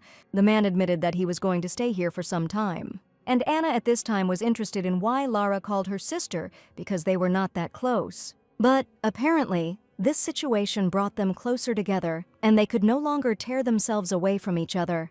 The old man continued his interrogation, wanting to know where Bertram was from, because if it was very far away, he could take it as early as possible. When the elder heard that Bertram was from Schlesien, he somehow reacted negatively to it in his own thoughts. Schlesien, the capital of this country, and most of its inhabitants are descendants of high-ranking nobles or war heroes. The old man expected that Bertram might be a nobleman, but perhaps things could turn out much worse. He also asked if the man had enough money to go back, to which Bertram replied in the negative, so he asked for a loan. Grandfather had already realized that Bertram was going to return to the village again after staying at home, under the pretext of duty. Hearing this, Lara pointed to the board, on which was a very tempting offer. Challenge Boar Feast, the first one to reach the goal while avoiding the boars, will receive 5 gold and the fattest boar. Tomorrow was the festival, so there was a lot of money to be made, and the boar itself was worth about 8 or 10 gold, depending on the weight. Lara didn't understand whether it was expensive or cheap, so Anna suggested that she relearn the basics of economics. And the grandfather who was watching this thought that the girls were doing useless nonsense, turning around. He wanted to hear confirmation of his words from Bertram, but he disappeared somewhere. The old man didn't notice how Bertram approached the news board. Apparently he found it interesting. But Bertram explained that he was simply checking the location and time of the event. The elder knew that this was a useless exercise, since the boars at this festival would cost less than a copper coin at the butcher's. The man found the experience of roasting a whole boar in the city square interesting. Everyone liked the idea except the old man, because he wanted Bertram to earn money and return to his city forever. He asked Lara and Anna not to fall for this, as he believed that Bertram was trying to come up with any excuse to return to their village. The police were diligently searching for someone, but in order to find the person they needed to enlist the help of local guards. The captain put his hand to his face, realizing that all this was complicating the situation. Nor did he understand what that man was doing wandering around the countryside, Franz Gerhard, the king's knight. Franz Gerhard, of the ducal line of Gerhard, famous for their strength and beauty, he is the knight commander of Prince Bertram Herzbeichter. The night was quiet, so one could hear Franz complaining about having to search for Bertram in the villages. One of his assistants asked him to calm down and not to call this small town a village. Franz also thought that no one would hear him, but he himself overheard the dialogue of the guards who were nearby. From the description of the guards, Franz was able to guess that they were most likely talking about Bertram. They also said that the healthy man was wandering around the area to pay off a debt. Bertram did indeed travel to pay off debts to those he owed during the war. He wondered how much such books could cost in such a small village. But at that moment, the son of the bookstore owner and his wife got greedy, thereby deceiving Bertram. Pointing to the horse, they indicated the price for the debt that Bertram had to pay them. The guards laughed at the fact that Bertram simply gave the horse to those people and left on foot. Even so, Bertram was able to survive in a place full of wolves, and he also caught those criminals. Suddenly, they were called out by Franz, who had overheard the conversation and realized that the man they were talking about was Bertram. So, coming closer, he asked to tell the story in more detail to be sure. Franz introduced himself as receiving a knightly order at court, and he also asked for the assistance of these guards. Obviously, Franz was not going to listen to them standing on the street, so they immediately headed to the prison where the bandits were being held. With his feet on the table, Franz assumed the position of an investigator, wanting to learn everything about the incident. The men couldn't really say anything, since they could hardly see Bertram's face, and he immediately began to hit. But as soon as Franz took out his weapon, their memories immediately awakened, and they were now able to call his name Ram. When asked if this was the full name, the criminals could not answer with certainty, so they simply shook their heads. A slight grin appeared on Franz's face now he had at least some kind of clue, and could follow in Bertram's footsteps. And also, he was able to touch the hearts of these robbers a little with his incredible male beauty. And only one of them, apparently an entrepreneur, began to think about how much money he would get if he sold Franz.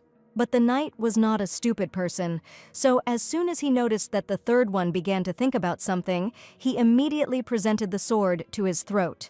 Franz did not give up trying to find out much more information. He understood that the criminals were hiding something.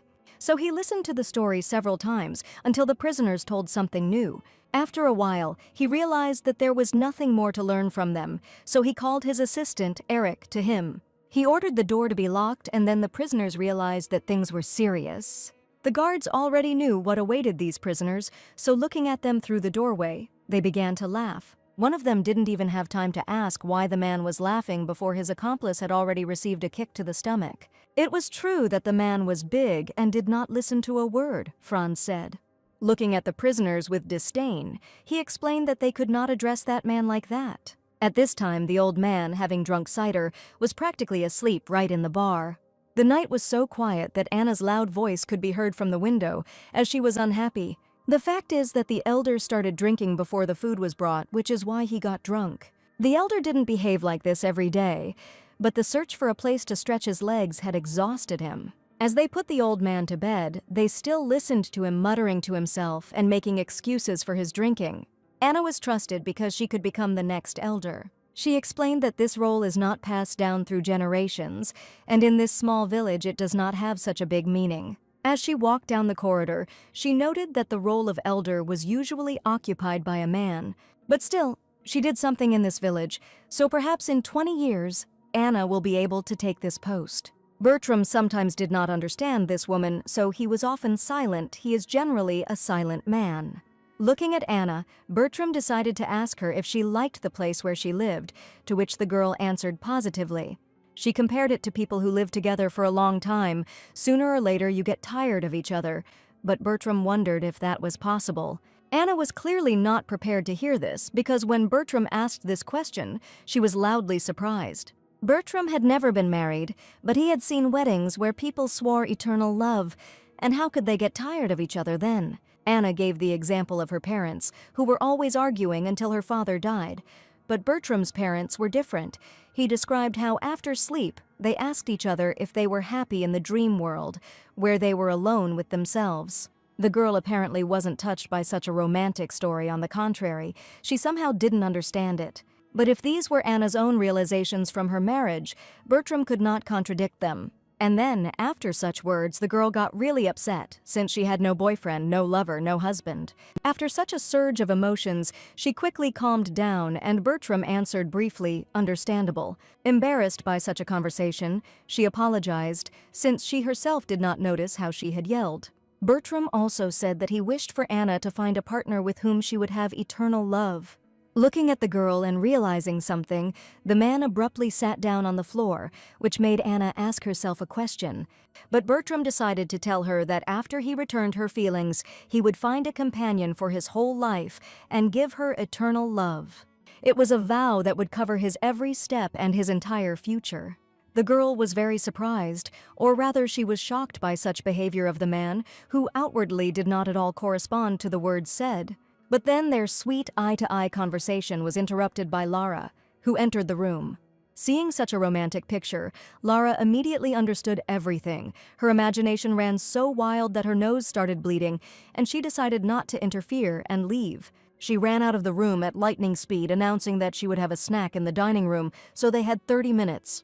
This novel lover misunderstood everything and simply ran away, which irritated Anna because she could not explain the situation or justify herself. Seeing Anna's behavior, Bertram decided to ask if the heroine was going to pursue Lara. Not understanding the essence of the question because she did not know why she should act like that, Anna looked at the man with an indignant look, and Bertram continued to look into Anna's eyes, waiting for at least some kind of answer. She lost this staring game because she couldn't look into those sky-blue eyes for long. Deciding to let go of this embarrassing situation, she realized that it would be better to just sit and talk for those 30 minutes. An eternal vow of love. Bertram's parents seemed to get along well. Anna's gaze dimmed a little.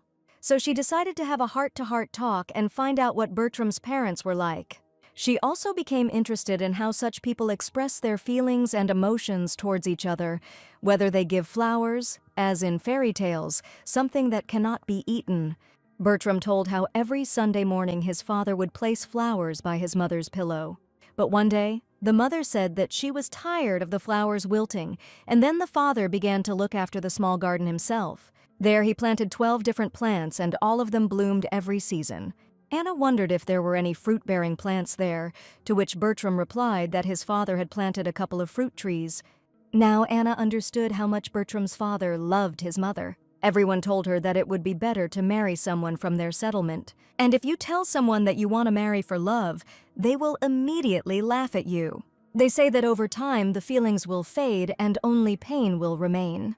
Guys who read chivalric novels are laughed at because they are all fairy tales. And girls who want flowers from their lovers are also scolded for their stupid dreams. Due to the consequences of the war, the situation in the village only got worse, so everyone stopped dreaming and believing in love.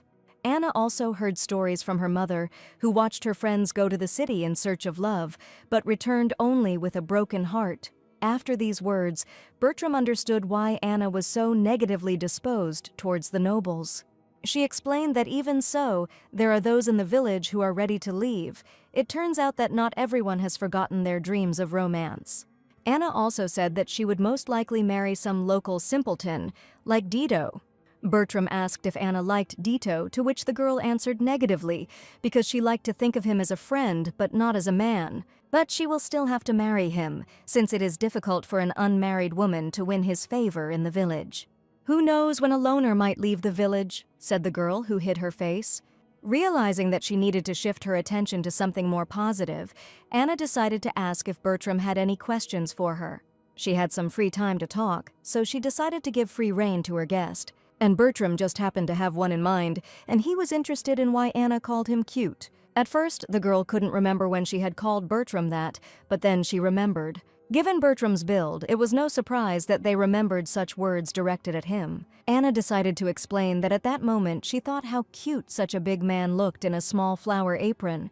Bertram asked if it would be as nice if it were an elder in his place, to which the girl replied in the negative. And if it were Clara, Anna would think that something was wrong with her mother. But when Bertram brought up Dito as an example, Anna seemed to go crazy and was ready to strangle him. Based on the girl's words, he still didn't fully understand why he was the cute one. It seemed that Anna herself did not fully realize what she had said at that moment, for which she felt ashamed. Bertram apologized because he thought he had found a clue in the return of emotions, so he started asking such questions. Then Anna suggested that perhaps the emotions had disappeared due to a head injury. She continued to list the options. Maybe it was because of the war, not because of physical trauma, but mental. The girl saw how the man changed in emotions. He became quieter and more withdrawn. Although you wouldn't know it from looking at him, he is actually a very good person. But now was the time for revelations, so he decided to confess that he was cursed.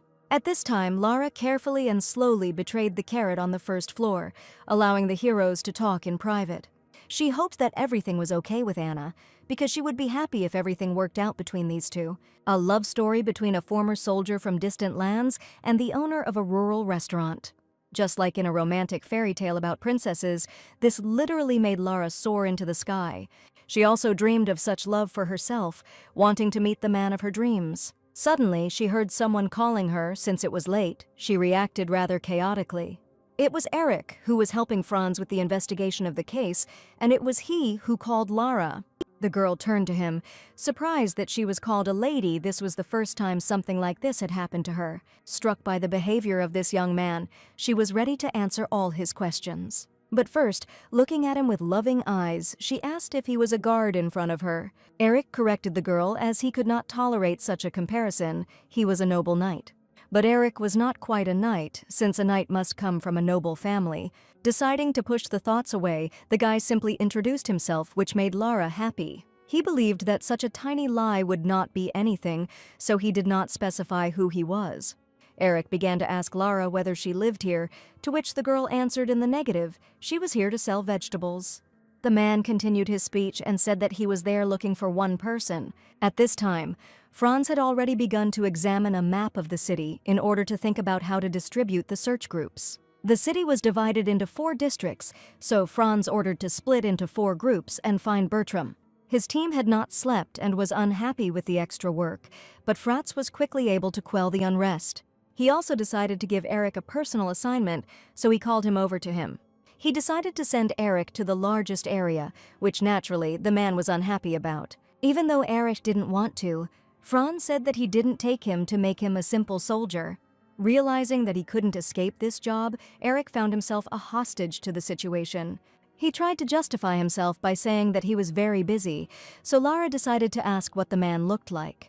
The man began to describe the person he was looking for, tall with black hair. Lara thought it was some kind of criminal, but Eric immediately corrected her emotionally. But if he was not a criminal, why the guards were looking for him was unclear, but Eric could not give any details. Having understood everything with a smile on her face, Lara promised that if she found out anything, she would definitely let me know. Eric laughed slightly. A pink blush appeared on his cheeks. He was glad that the girl was so nice to him. She looked at him without stopping. It seemed as if she was waiting for something. There was an atmosphere conducive to dialogue, so Lara immediately began asking the name of the man Eric was looking for. And when she heard his name was Bertram, everything cracked before her eyes. And Eric just continued to stand in front of Lara, who was horrified by this news. Bertram took off his shirt, wanting to tell Anna his secret about why he couldn't have feelings. Anna was preparing to see with horror what Bertram had hidden for so long. Sitting in front of her, he remembered how the magician said that he would take away all his feelings and emotions.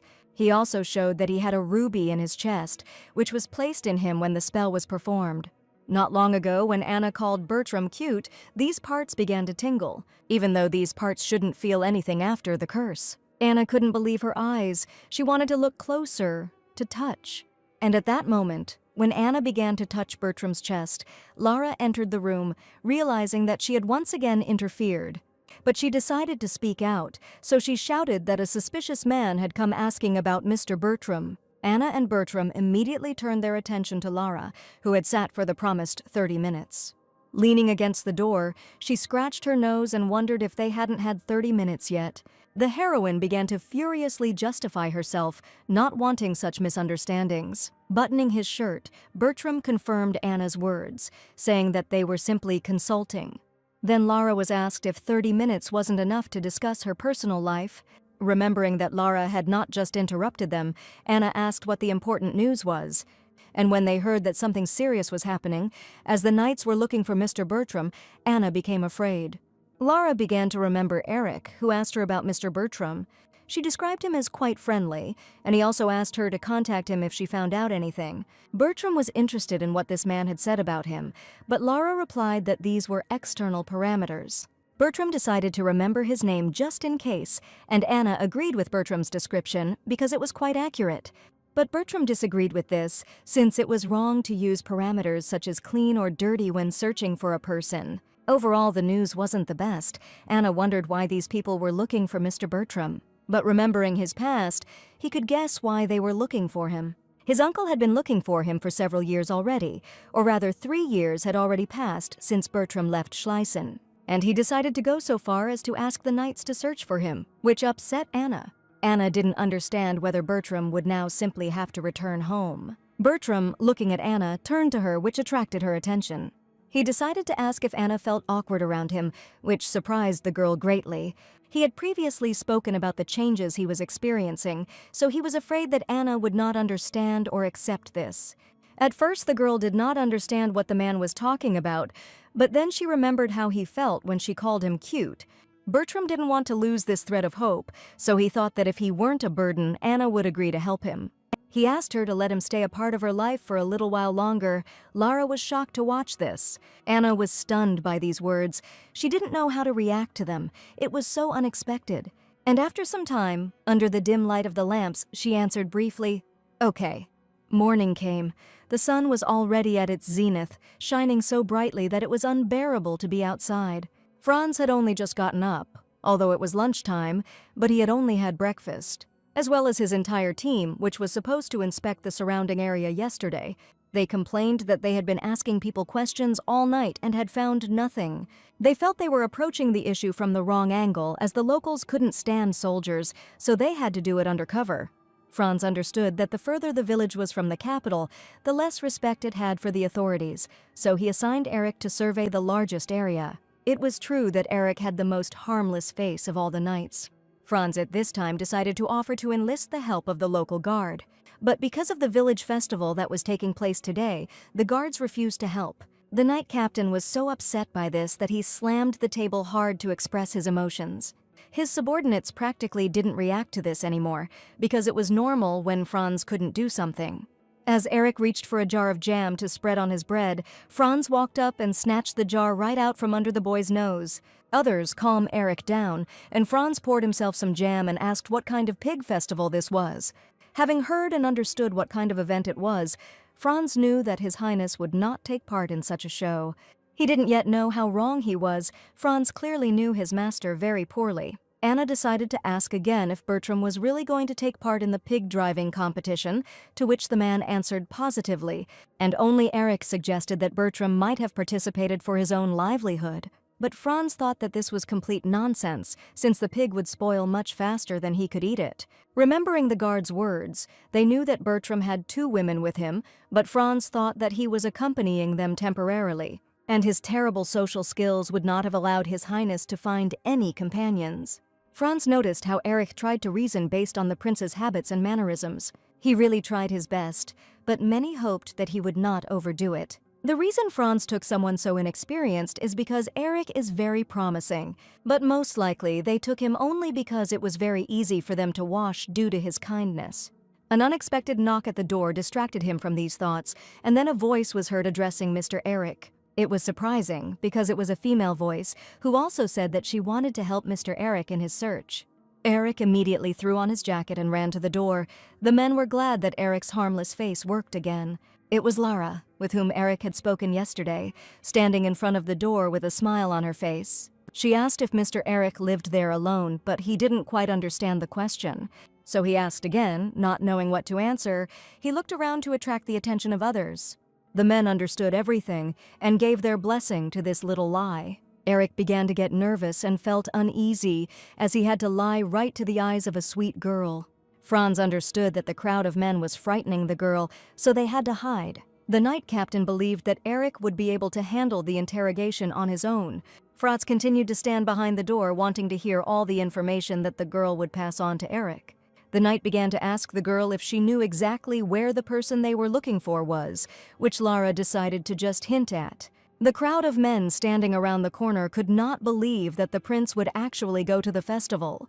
Lara reported that right now Bertram was going to the sheep farm, which was located southeast of the city. The men could not believe it. At first they thought he was going to steal sheep, but Franz immediately objected, as he knew that the prince would not do such a thing. Eric decided to clarify once again whether Lara was confusing this man with someone else, because the man they were looking for would not steal cattle. These words hurt her, so she also decided to say rude things, because she thought that knights should be polite. One of Eric's colleagues noticed how the guy had become depressed, so he asked him how he was feeling. So the day continued. The festival was just beginning, but it was already quite lively. Lara was glad that she was able to fulfill the request of Bertram's system, who asked her to give false testimony about his location. For the sake of sweet romance, no. For the sake of their love, she would lie even to God himself. Time passed, and the knights were still puzzled over the girl's words. They could not believe them so easily. But they had no other leads, so they had to hope that the girl hadn't lied to them. Eric was glad that he was able to help his colleagues in some way in the search for Prince Bertram. Franz was worried about why the girl called Eric a knight. He was waiting for an explanation. It was obvious that Eric became worried from such a sudden surge of emotions. His face became covered in sweat. The men did nothing but put pressure on the guy, wanting to get an honest answer. At this time, the festival was already in full swing, and the noise could be heard from the streets decorated with ribbons. And the girl, holding a megaphone in her hands, loudly announced that it was time for the competition. Many people were looking forward to this event, as the pig law competition was very interesting to the public. Among this crowd, Lara somehow managed to find Anna, who was absorbed in the performance.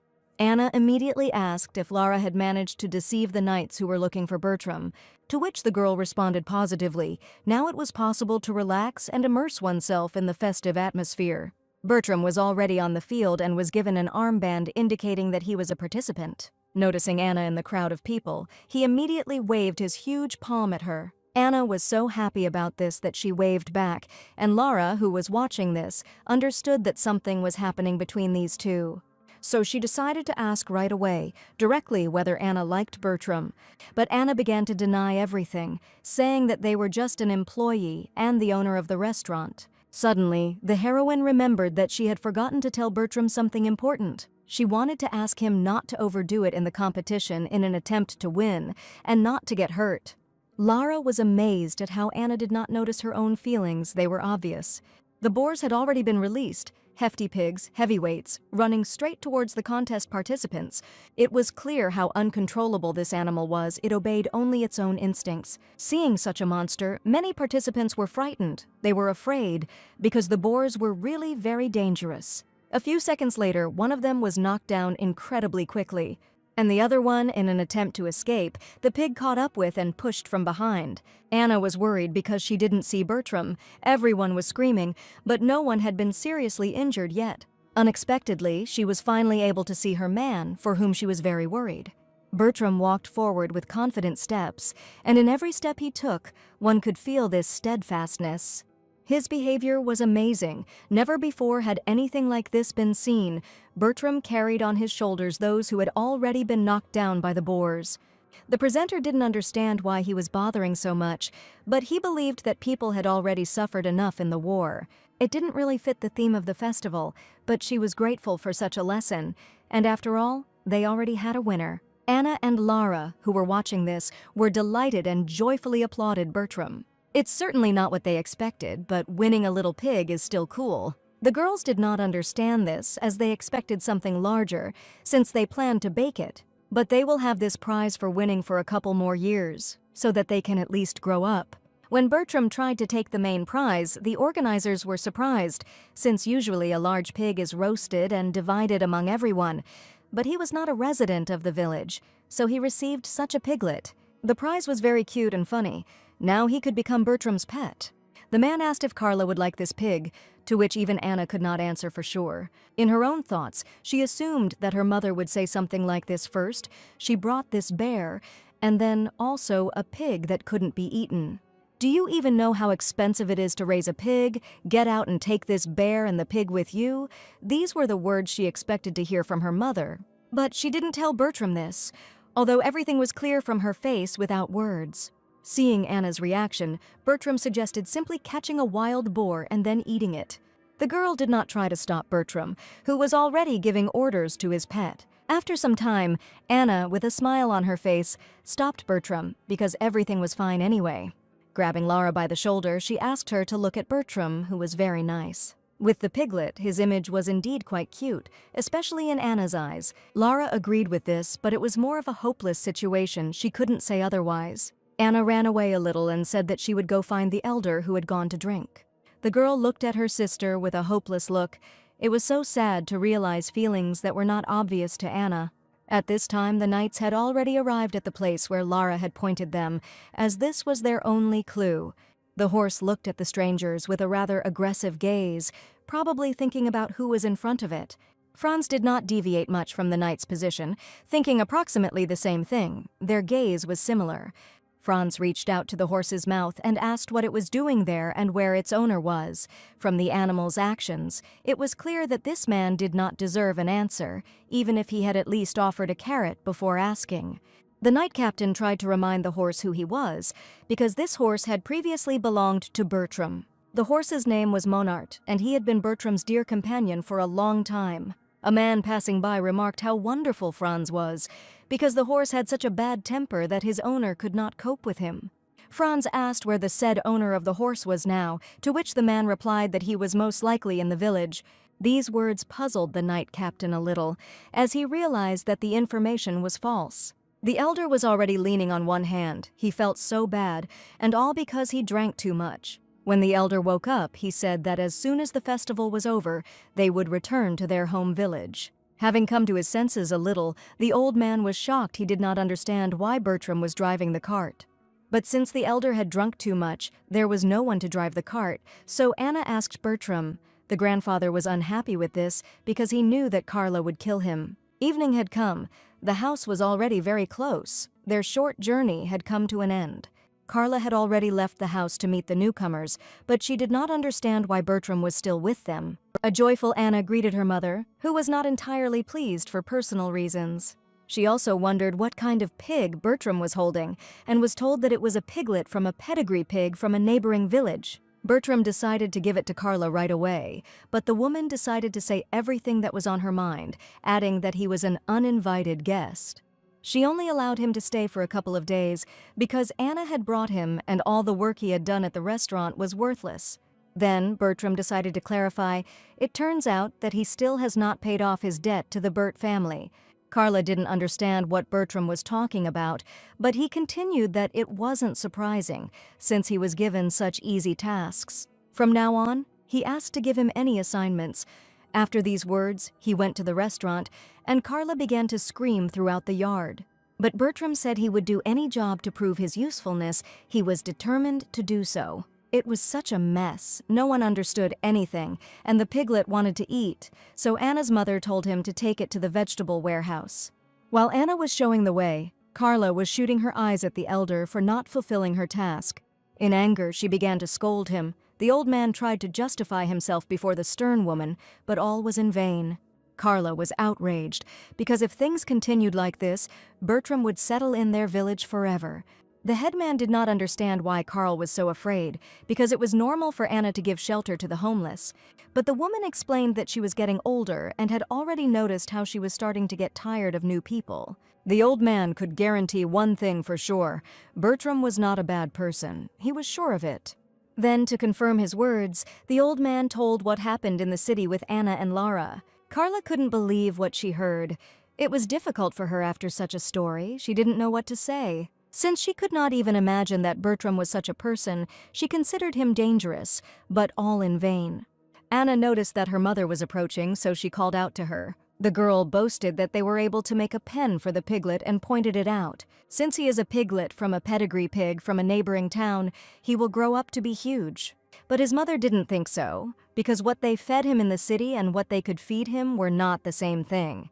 So, looking at Bertram, she pointed out that he would now take care of what the pig ate. The heroes were very surprised, as they did not expect that their mother would accept their new friend so quickly.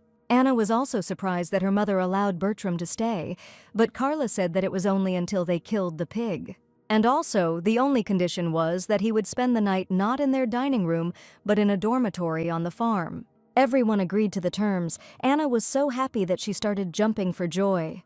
But Carla didn't understand why her daughter was so happy, or rather, it worried her. So the evening continued. The restaurant was already open. The men sat in their usual places and ate their usual food, but only one thing surprised them. Why is Bertram still here? He said he would leave the village as soon as he paid off his debt. But Carla quickly put an end to these conversations, because she could not allow her decision to be judged. She also said that until this guy raises the piglet he brought with him, he won't go anywhere. He will stay in their village, work in Anna's restaurant, and diligently help her. Night had fallen, work time was over. Bertram needed to head to the hostel near the farm. He knew where it was, so there were no problems, so Carla sent everyone to rest. She watched Bertram walk away towards the farm and gradually recede. The moon shone so brightly that it illuminated the path for travelers, and the stars helped it in this. It was so quiet that Bertram's steps were clearly audible, not that he walked particularly loudly. He continued on his way faithfully, wanting to rest after a hard day's work. A girl was watching him in the bushes. Apparently she wanted to give him a surprise, or try to scare him, but Bertram didn't react to it in any way because of the curse. But Anna still laughed brightly because Bertram was not the least bit scared. She wondered where he was heading, since the route to the farm hostel was different. But Bertram explained that he was heading to an abandoned building, which Anna didn't understand, maybe because of those mushrooms. The man answered negatively and confirmed that he was heading to an abandoned castle, which Anna considered cursed. But most likely these are empty rumors, since Bertram knew what a real curse was and Anna understood this. Bertram explained that it was done by his own will.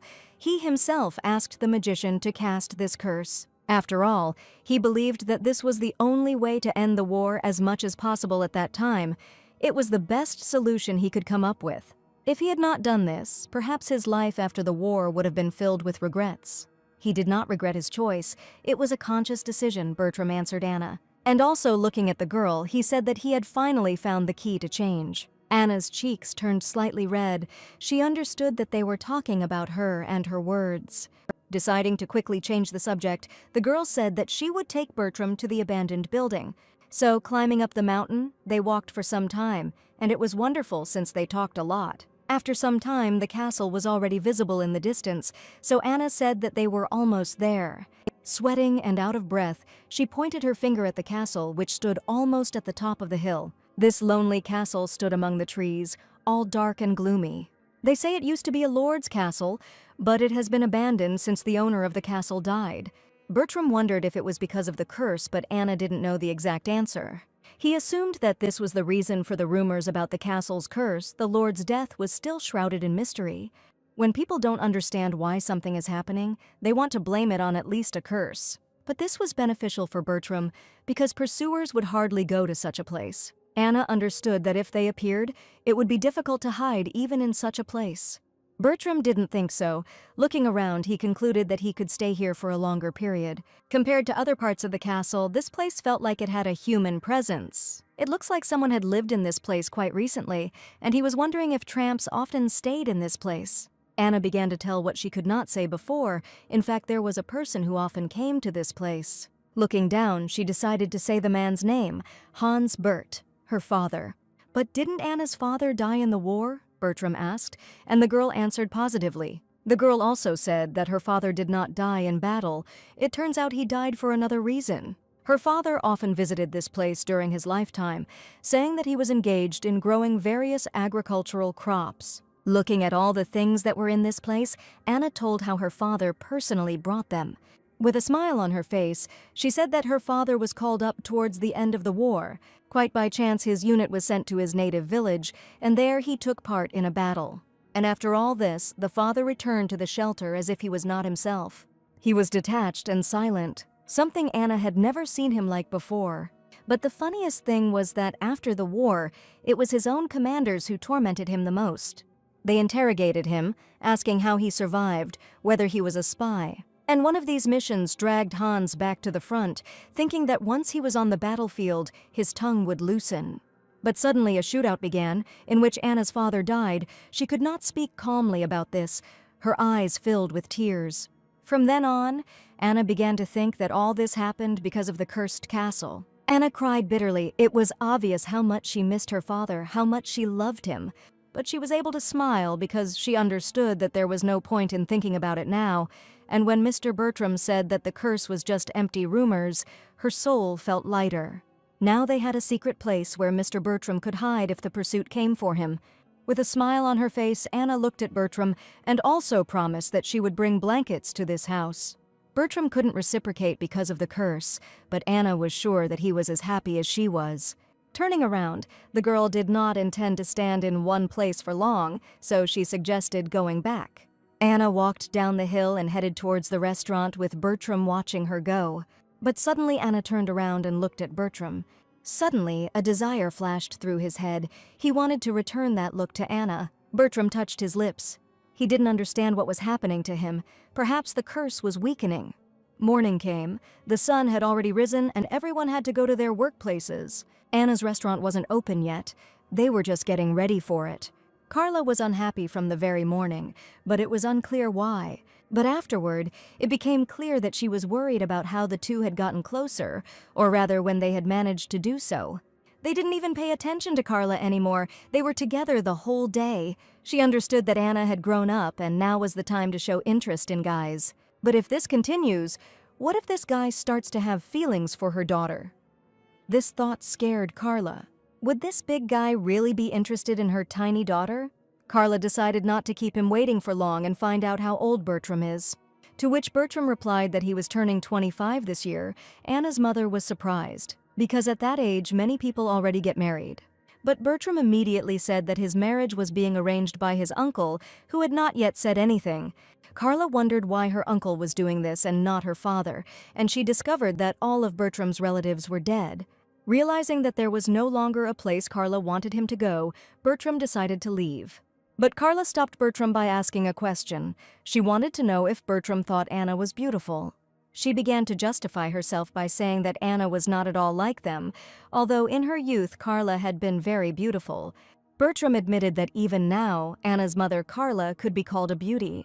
Carla started to freak out because she just wanted to know if Bertram thought her daughter was beautiful, but the man himself didn't know how to answer that question. After all, now in my memory, only the top of her head comes to mind. This is how tall people see short people. Bertram suggested that Carla go and find out. Looking at Anna, he could give an answer, but Carla refused this idea. Turning away, she decided to give an order to tidy up the farm hostel. Bertram immediately understood and went to carry out the order.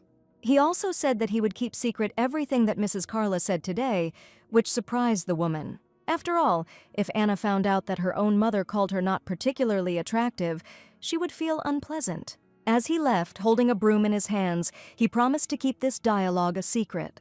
And all that was left for Carla to do was to look at the sweaty, broad back, which gradually receded into the distance. Although she was irritated by the fact that this man had checked a person's soul inside out, and then still taught him life with such empty instructions. Unable to contain herself, she nevertheless shouted after him that Anna was so attractive that she could charm with just the top of her head. Anna, turning to the pig, said that she was living for her own pleasure and enjoying walks while Bertram stood nearby. The pig replied that immediately after the war they were kept locked up and not allowed out even for walks, saying that they ate corpses. Hearing this, the girl decided to ask what she and her mother had talked about in the morning. Bertram looked away and began to tell her that, apparently, her mother was terribly angry and perhaps he said something unnecessary. Anna was surprised that the guy realized that her mother was angry, and Bertram explained that you can understand a person's emotions by intonation and eyebrow movement. The guy, turning to the girl, said that he really wanted to assure Carla that he did not pose a threat. Looking down, he said that he did not deny that even the very fact of his existence could cause fear in Carla. Hearing this, Anna, without listening to the end of the guy's speech, pulled him towards her, stopping his story. The girl asked him to listen to her carefully because she believed that Bertram was not so scary, and she wanted the guy to understand this too. She thought that although he was large, he looked completely harmless and to some extent even weak. Anna asked Bertram to tell himself that he was harmless, which surprised him greatly. The guy believed that these attempts at self-justification only aroused more suspicion. Then Anna asked him to trust her, because the last time she called Bertram cute, the girl was very sincere. Hearing this, the guy said that he was not so naive as to believe that he looked harmless, and with these words, he angered Anna. Seeing this, Bertram said that he would simply believe it and would no longer prove his harmlessness because he was already harmless and sweet. After some time in the restaurant, Carla called the guy to give him a new assignment. While gathering her hair, she told Bertram that when he finished washing the floor, they would need to start preparing the ingredients, and was surprised. The guy wasn't at his desk, and the bucket and mop were just standing in the middle of the establishment. The woman couldn't understand where the guy had disappeared to while she was washing the floors, because he didn't look like the type to shirk. When Anna came out and saw that Bertram was still not there, she said that while he was cleaning the dining room, he said that he would quickly go to the common farm. The girl began to worry because the guy said he would return quickly, but he still hadn't come, and this worried Carla. She told her daughter that she was going to the farm for a minute and asked her to get ready for opening for lunch, and then immediately ran away. Anna, not understanding what was happening, was completely confused, and her mother at that moment was already running to the farm. The woman recalled that there were rumors that some kind of treasure was buried on the community farm. According to these rumors, it was the army that left behind a whole chest of coins and diamonds after the war. Carla was worried that Bertram might run into the robbers hunting for the treasure and began to worry. When the woman came running, she was surprised. There were a lot of people on the farm at that time, and she realized that something had definitely happened. Seeing Dean, Carla immediately shouted his name, and the man turned his attention to her. Carla ran to him and asked what was going on there, while the man stood there in bewilderment at her appearance. The woman asked what had happened and why everyone had gathered, and in response to these questions, Dean only pointed out where she needed to look. The man said that the mountain goats, fleeing from the wolves, huddled together and everyone got a little hurt in the fight. And then, with a smile on his face, he said that, fortunately, that was all the damage, so her worker had really helped them out. Dean said that Bertram dealt with all the wolves calmly, which was a great help to the village. At that moment, they saw the guy himself and then immediately called him over so that Carla could talk to him. As Bertram started walking towards them, Dean, laughing loudly, said that the boy's mistress had come to see him. Seeing this, the guy sped up a little, and it looked a little awkward, which made Carla decide to cover her eyes. When Bertram arrived, he immediately began to apologize for being late and said that he would return to the dining room right away. While the guy was asking if he should start preparing the ingredients, Carla noticed that there were traces of blood on his hand. The woman then immediately took the boy by the hand and shouted that he was wounded, while Bertram stood there and made no sound. After this, Carla, turning to Dean, said that he had lied to her because he had said that no one was injured, and the man replied that Bertram was not his son. The woman began to examine the area and said that there should definitely be a first aid kit in the farm dormitory, and then told Bertram to go get it. After some time, Carla had already finished treating the wounds and asked Bertram to tell her if he suddenly felt worse. The woman said that she had bandaged the wound, but if it got worse, she would take him to her village. Carla also said that the guy might not work today because if onion juice gets into the wound, it could become inflamed. Hearing this, Bertram asked if he could go into the dining room just to rest, which surprised the woman. The guy said he was simply using the expression to mean a visit without a specific purpose. He also added that if he needed a reason to go to the canteen, he would point to Anna as the reason. Hearing this, Carla tensed up because she didn't want to see this guy near her daughter. Seeing this, Bertram asked what exactly the woman didn't like, and then Carla replied that such questions were not asked directly. And then she sighed heavily and began to say that she rather considered the guy suspicious. The woman clarified that they still don't even know who the guy really is. Hearing this, the boy gave his name and said that he was a former officer and was here to pay a debt to Hans Bert. Then Carla said that this was exactly the problem because she didn't understand why he had come to such a lengthy journey to return a few onions. It was because of this that the woman began to think that Bertram had some hidden agenda. The guy only said that he would no longer try to prove the opposite, although in his head he was thinking that he really wanted Carla to trust him. However, no matter what she said, the boy decided that he would continue to look after the pig and help in the dining room. Hearing this, the woman was only surprised and became a little tense from what was said. And at that moment, Bertram asked her to accept him as he was and to consider him nice. After this, they began to have a real argument, since the woman could not accept this fact. They even brought up Anna in this argument, and the girl immediately realized that they were talking about her. After some time, they both got tired and stopped arguing. Carla, turning away, said that she found it easier to talk to a wall, and Bertram asked if the woman now thought he was cute. She asked the boy to go and rest, and then Bertram asked him to pass on some information to the local security. The guy said that when he was previously dragging wolf carcasses, he noticed a wound on one of their hind legs. Bertram assumed that the wolves had been cornered and forced to retreat toward the village by the people who were pursuing them. The guy also added that, judging by the precision of the cut, the wolf was attacked by a trained soldier. Bertram thought it was just some nobleman with his guards riding through the plain, and his guards were scaring off the wolves. At this time, Anna, leaving the dining room, saw a man and looked at him in surprise. The girl immediately thought that this serious man on horseback could be a nobleman. And then, with a smile on her face, she approached him and, having greeted him, asked if he was looking for a place to eat. The man, hearing this, was surprised that there was something like this in such a village. When she asked who he was, he replied that he was a knight and was looking for a man named Bertram, which left Anna stunned. After these words, Franz Gerhardt asked if the girl had heard about him. Anna looked away and said nothing, and then the man snapped his fingers and asked again in a serious tone if she had seen a man named Bertram. When he asked this, he called the girl inappropriately, and then Anna said that she was not like that. When everyone moved away a little, the girl felt a bad feeling and could not understand why. Having apologized, the knight said that one way or another he was looking for this man, and then Anna, without losing her composure, asked if he was by any chance a criminal. Hearing this, the knight became very angry and asked how the girl dared to say such a thing. And then, having calmed down, he said that this information was secret and he could not disclose it. Hearing this, Anna wondered if this was the knight Lara had spoken of in the city. She couldn't understand what was going on, but she immediately realized that she had to detain these people so that they couldn't find Bertram. The knight immediately refused her tempting offer because now was not the time for food. However, his people immediately began to show with their whole appearance that they were very thirsty and hungry. Then the knight said, a little awkwardly, that they would stay to eat, and asked that they first bring some water to those guys. Anna was very happy and asked the guys to tie the horses at the stable. The girl also noticed that the knight was very handsome and was clearly the kind of person her mother could not stand. She realized that the knight was a typical prickly prince from a fairy tale. When everyone entered the dining room, Anna began serving them and talking with a smile.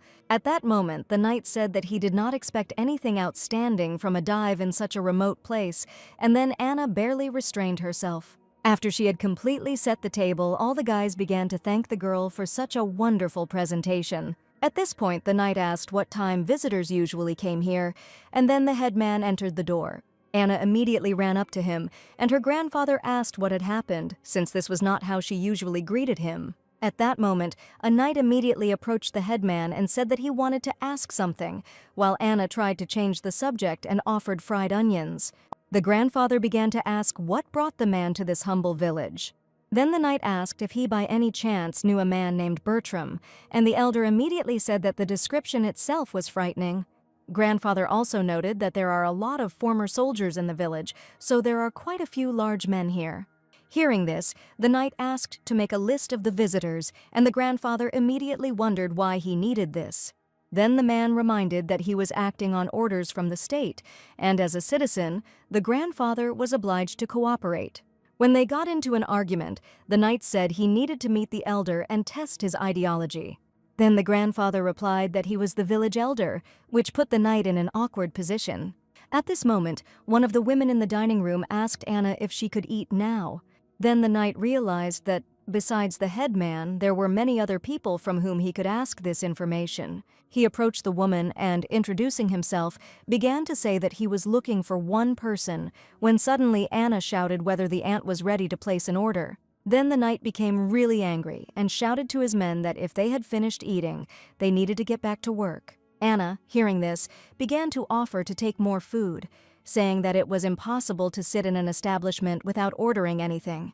While the knight was trying to find out at least some information, Anna shouted over him, and the elder calmly got up from his place. While the girl continued to stop him, the grandfather calmly walked out of the establishment. Seeing this, one of the settlers came out to the elder, and it was clear from his face that he did not understand what was happening. Then the grandfather whispered to the boy whether he knew that the young man was very decent, and therefore asked him not to talk about Bertram. By this time, there were no more customers left in the dining room, and then the knight said that they should finish. When they decided it was time to leave, Anna said that they had to pay 3 gold and 40 silver coins. The knight was surprised by such a crazy price, and Anna asked if they were going to pay. After that, the girl, a little excitedly, said that she was just cooking as usual. Anna began to cry, and then the knight fell into a stupor and did not know how to react. And then he immediately agreed to pay exactly that price for lunch. Anna immediately smiled and thanked the man, and then told them to come visit them again. Then the knight stopped and said that he wanted to give some advice on behalf of the visitor. And then, turning around, he said that when she cooked, she should pay more attention to removing unpleasant odors, and smiled sarcastically.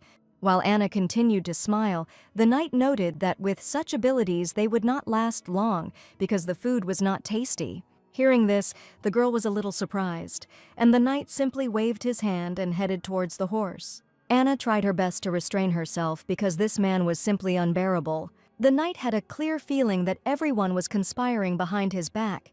Well, it was because they were so suspiciously avoiding conversation that it seemed as if Bertram was definitely somewhere in this village. When he saw his men playing cards, he thought they must have found something. When he approached, he immediately realized that they were just drinking and angrily asked if it was alcohol. As he walked further, he saw the rest of his subordinates, who were doing completely different things. He angrily shouted that he had sent them on reconnaissance, but they were doing completely different things. The knight immediately gathered everyone and began to angrily shout that they were not here just for fun. However, they did not find Erich, and then one of them said that he went to interrogate the women washing clothes in the village, so most likely he was near the stream. When they came to the stream together, they saw the girl telling Erich how best to wash things. At this point, the knight began to shout and ask him what he was doing, but the boy excitedly said that he was collecting information. The knight began to ask what information exactly was hidden in the rag he was washing. At this point, a woman intervened and said that if they were busy, they should just wash these things and move on. At first, the knight did not pay any attention to it, but soon he realized that he heard a familiar voice. Approaching the girl, he immediately asked if she had passed on important information about Bertram through Sir Erich last time. Blushing slightly, the girl asked if they had met before. He replied that, unfortunately, they had not met, and added that he would never have thought that she would be so nice. However, the knight wanted to know more about this man named Bertram, so he continued the conversation, but the girl suddenly shouted at him to leave. She said she would not allow herself to be seduced by empty words about her beauty. When the knight tried to explain that he meant something completely different, the girl replied that he was probably hunting for easy prey instead of pursuing a beauty who was difficult to win. The man was puzzled and didn't know how else to start the conversation. Remembering their previous conversation about Bertram supposedly going out to hunt sheep in the pasture alone, the knight realized that this was false information. The girl burst into tears and admitted that she had simply repeated what she had heard. The man felt guilty and apologized for his abruptness, and his face showed awkwardness. After that, he told Eric to leave the girl alone and hurry. They could arrange a meeting with his lordship, so there was no point in conflicting with the locals. They also asked Eric to look after the horse and warned him that if he lost it, his entire life would not be enough to pay it off. The knight noted that they had obtained what they called their property from that bookstore with great difficulty. The men speculated that Bertram might have given the moneta to the villagers, meaning the cloak of the Sky Wolf was also in danger. The cloak of the heavenly wolf Fenrir was a national treasure, so its preservation was of great importance. Meanwhile, Bertram sat in the dining room under Carla's supervision and washed that very cloak. Anna noticed that they were expensive clothes and asked if he was sure they could be used to wash floors. The knight gave orders to seize Bertram if anyone saw him, even if the boy got hurt in the process. At this time, local residents who entered the courtyard were a little surprised to see the young man. Dean asked if he needed to rest given his wound and said they had come for lunch.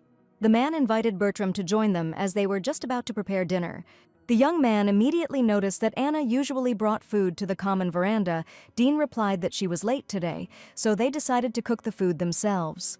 Bertram wondered if the girl might not have come because of some incident in the village. He shared his thoughts that the pack of wolves that descended on the village today could have been the result of the nobles' bodyguards driving them out of their territory. Dean said that after the war, some wounded soldiers mysteriously disappeared during a prisoner exchange. Since this happened nearby, many nobles came to the village and began a real investigation. According to Dean, at that time the entire village was under their control, providing food and shelter. As a result, the man became angry and declared that he would no longer tolerate the presence of nobles on the territory of the village. Bertram realized that he must not reveal his identity under any circumstances when suddenly a young man called him. Having reached him, the guy asked Bertram to step aside and talk in private. He reported that important guests had arrived in the village looking for Bertram. The young man also added that Anna was trying her best to keep them in the tavern, but they had probably already left. Bertram asked if there was a particularly handsome young man among them, and the youth described the knight. Hearing this description, Bertram immediately understood who was being talked about and was convinced of the correctness of his guesses. At this time, the knight's assistants noticed that the sun was already setting and they still had not found the young man. The knight decided that they would end their search for today and continue it tomorrow. At this moment, the village elder noticed them and asked why they were still there. Grandpa noted that the sun was about to set and they were still on their feet, which was very worrying. The headman warned that wolves come out into the village at night, so it is dangerous to walk in the dark, and the knight replied that they were just about to finish for the day. He then asked his grandfather if he could tell him where the village inn was, which greatly surprised the headman. Grandfather replied that they were in a village where there were no such amenities. The knight objected that they did not need to stay at the inn, since they only needed a place to spend the night and place their horses. After some time, Anna greeted the returning noble guests with a smile. She asked ironically if they had really returned to a place where even the food was tasteless. This was unbearable for Franz, but his subordinates asked him to restrain his feelings and emotions and not to react to this provocation.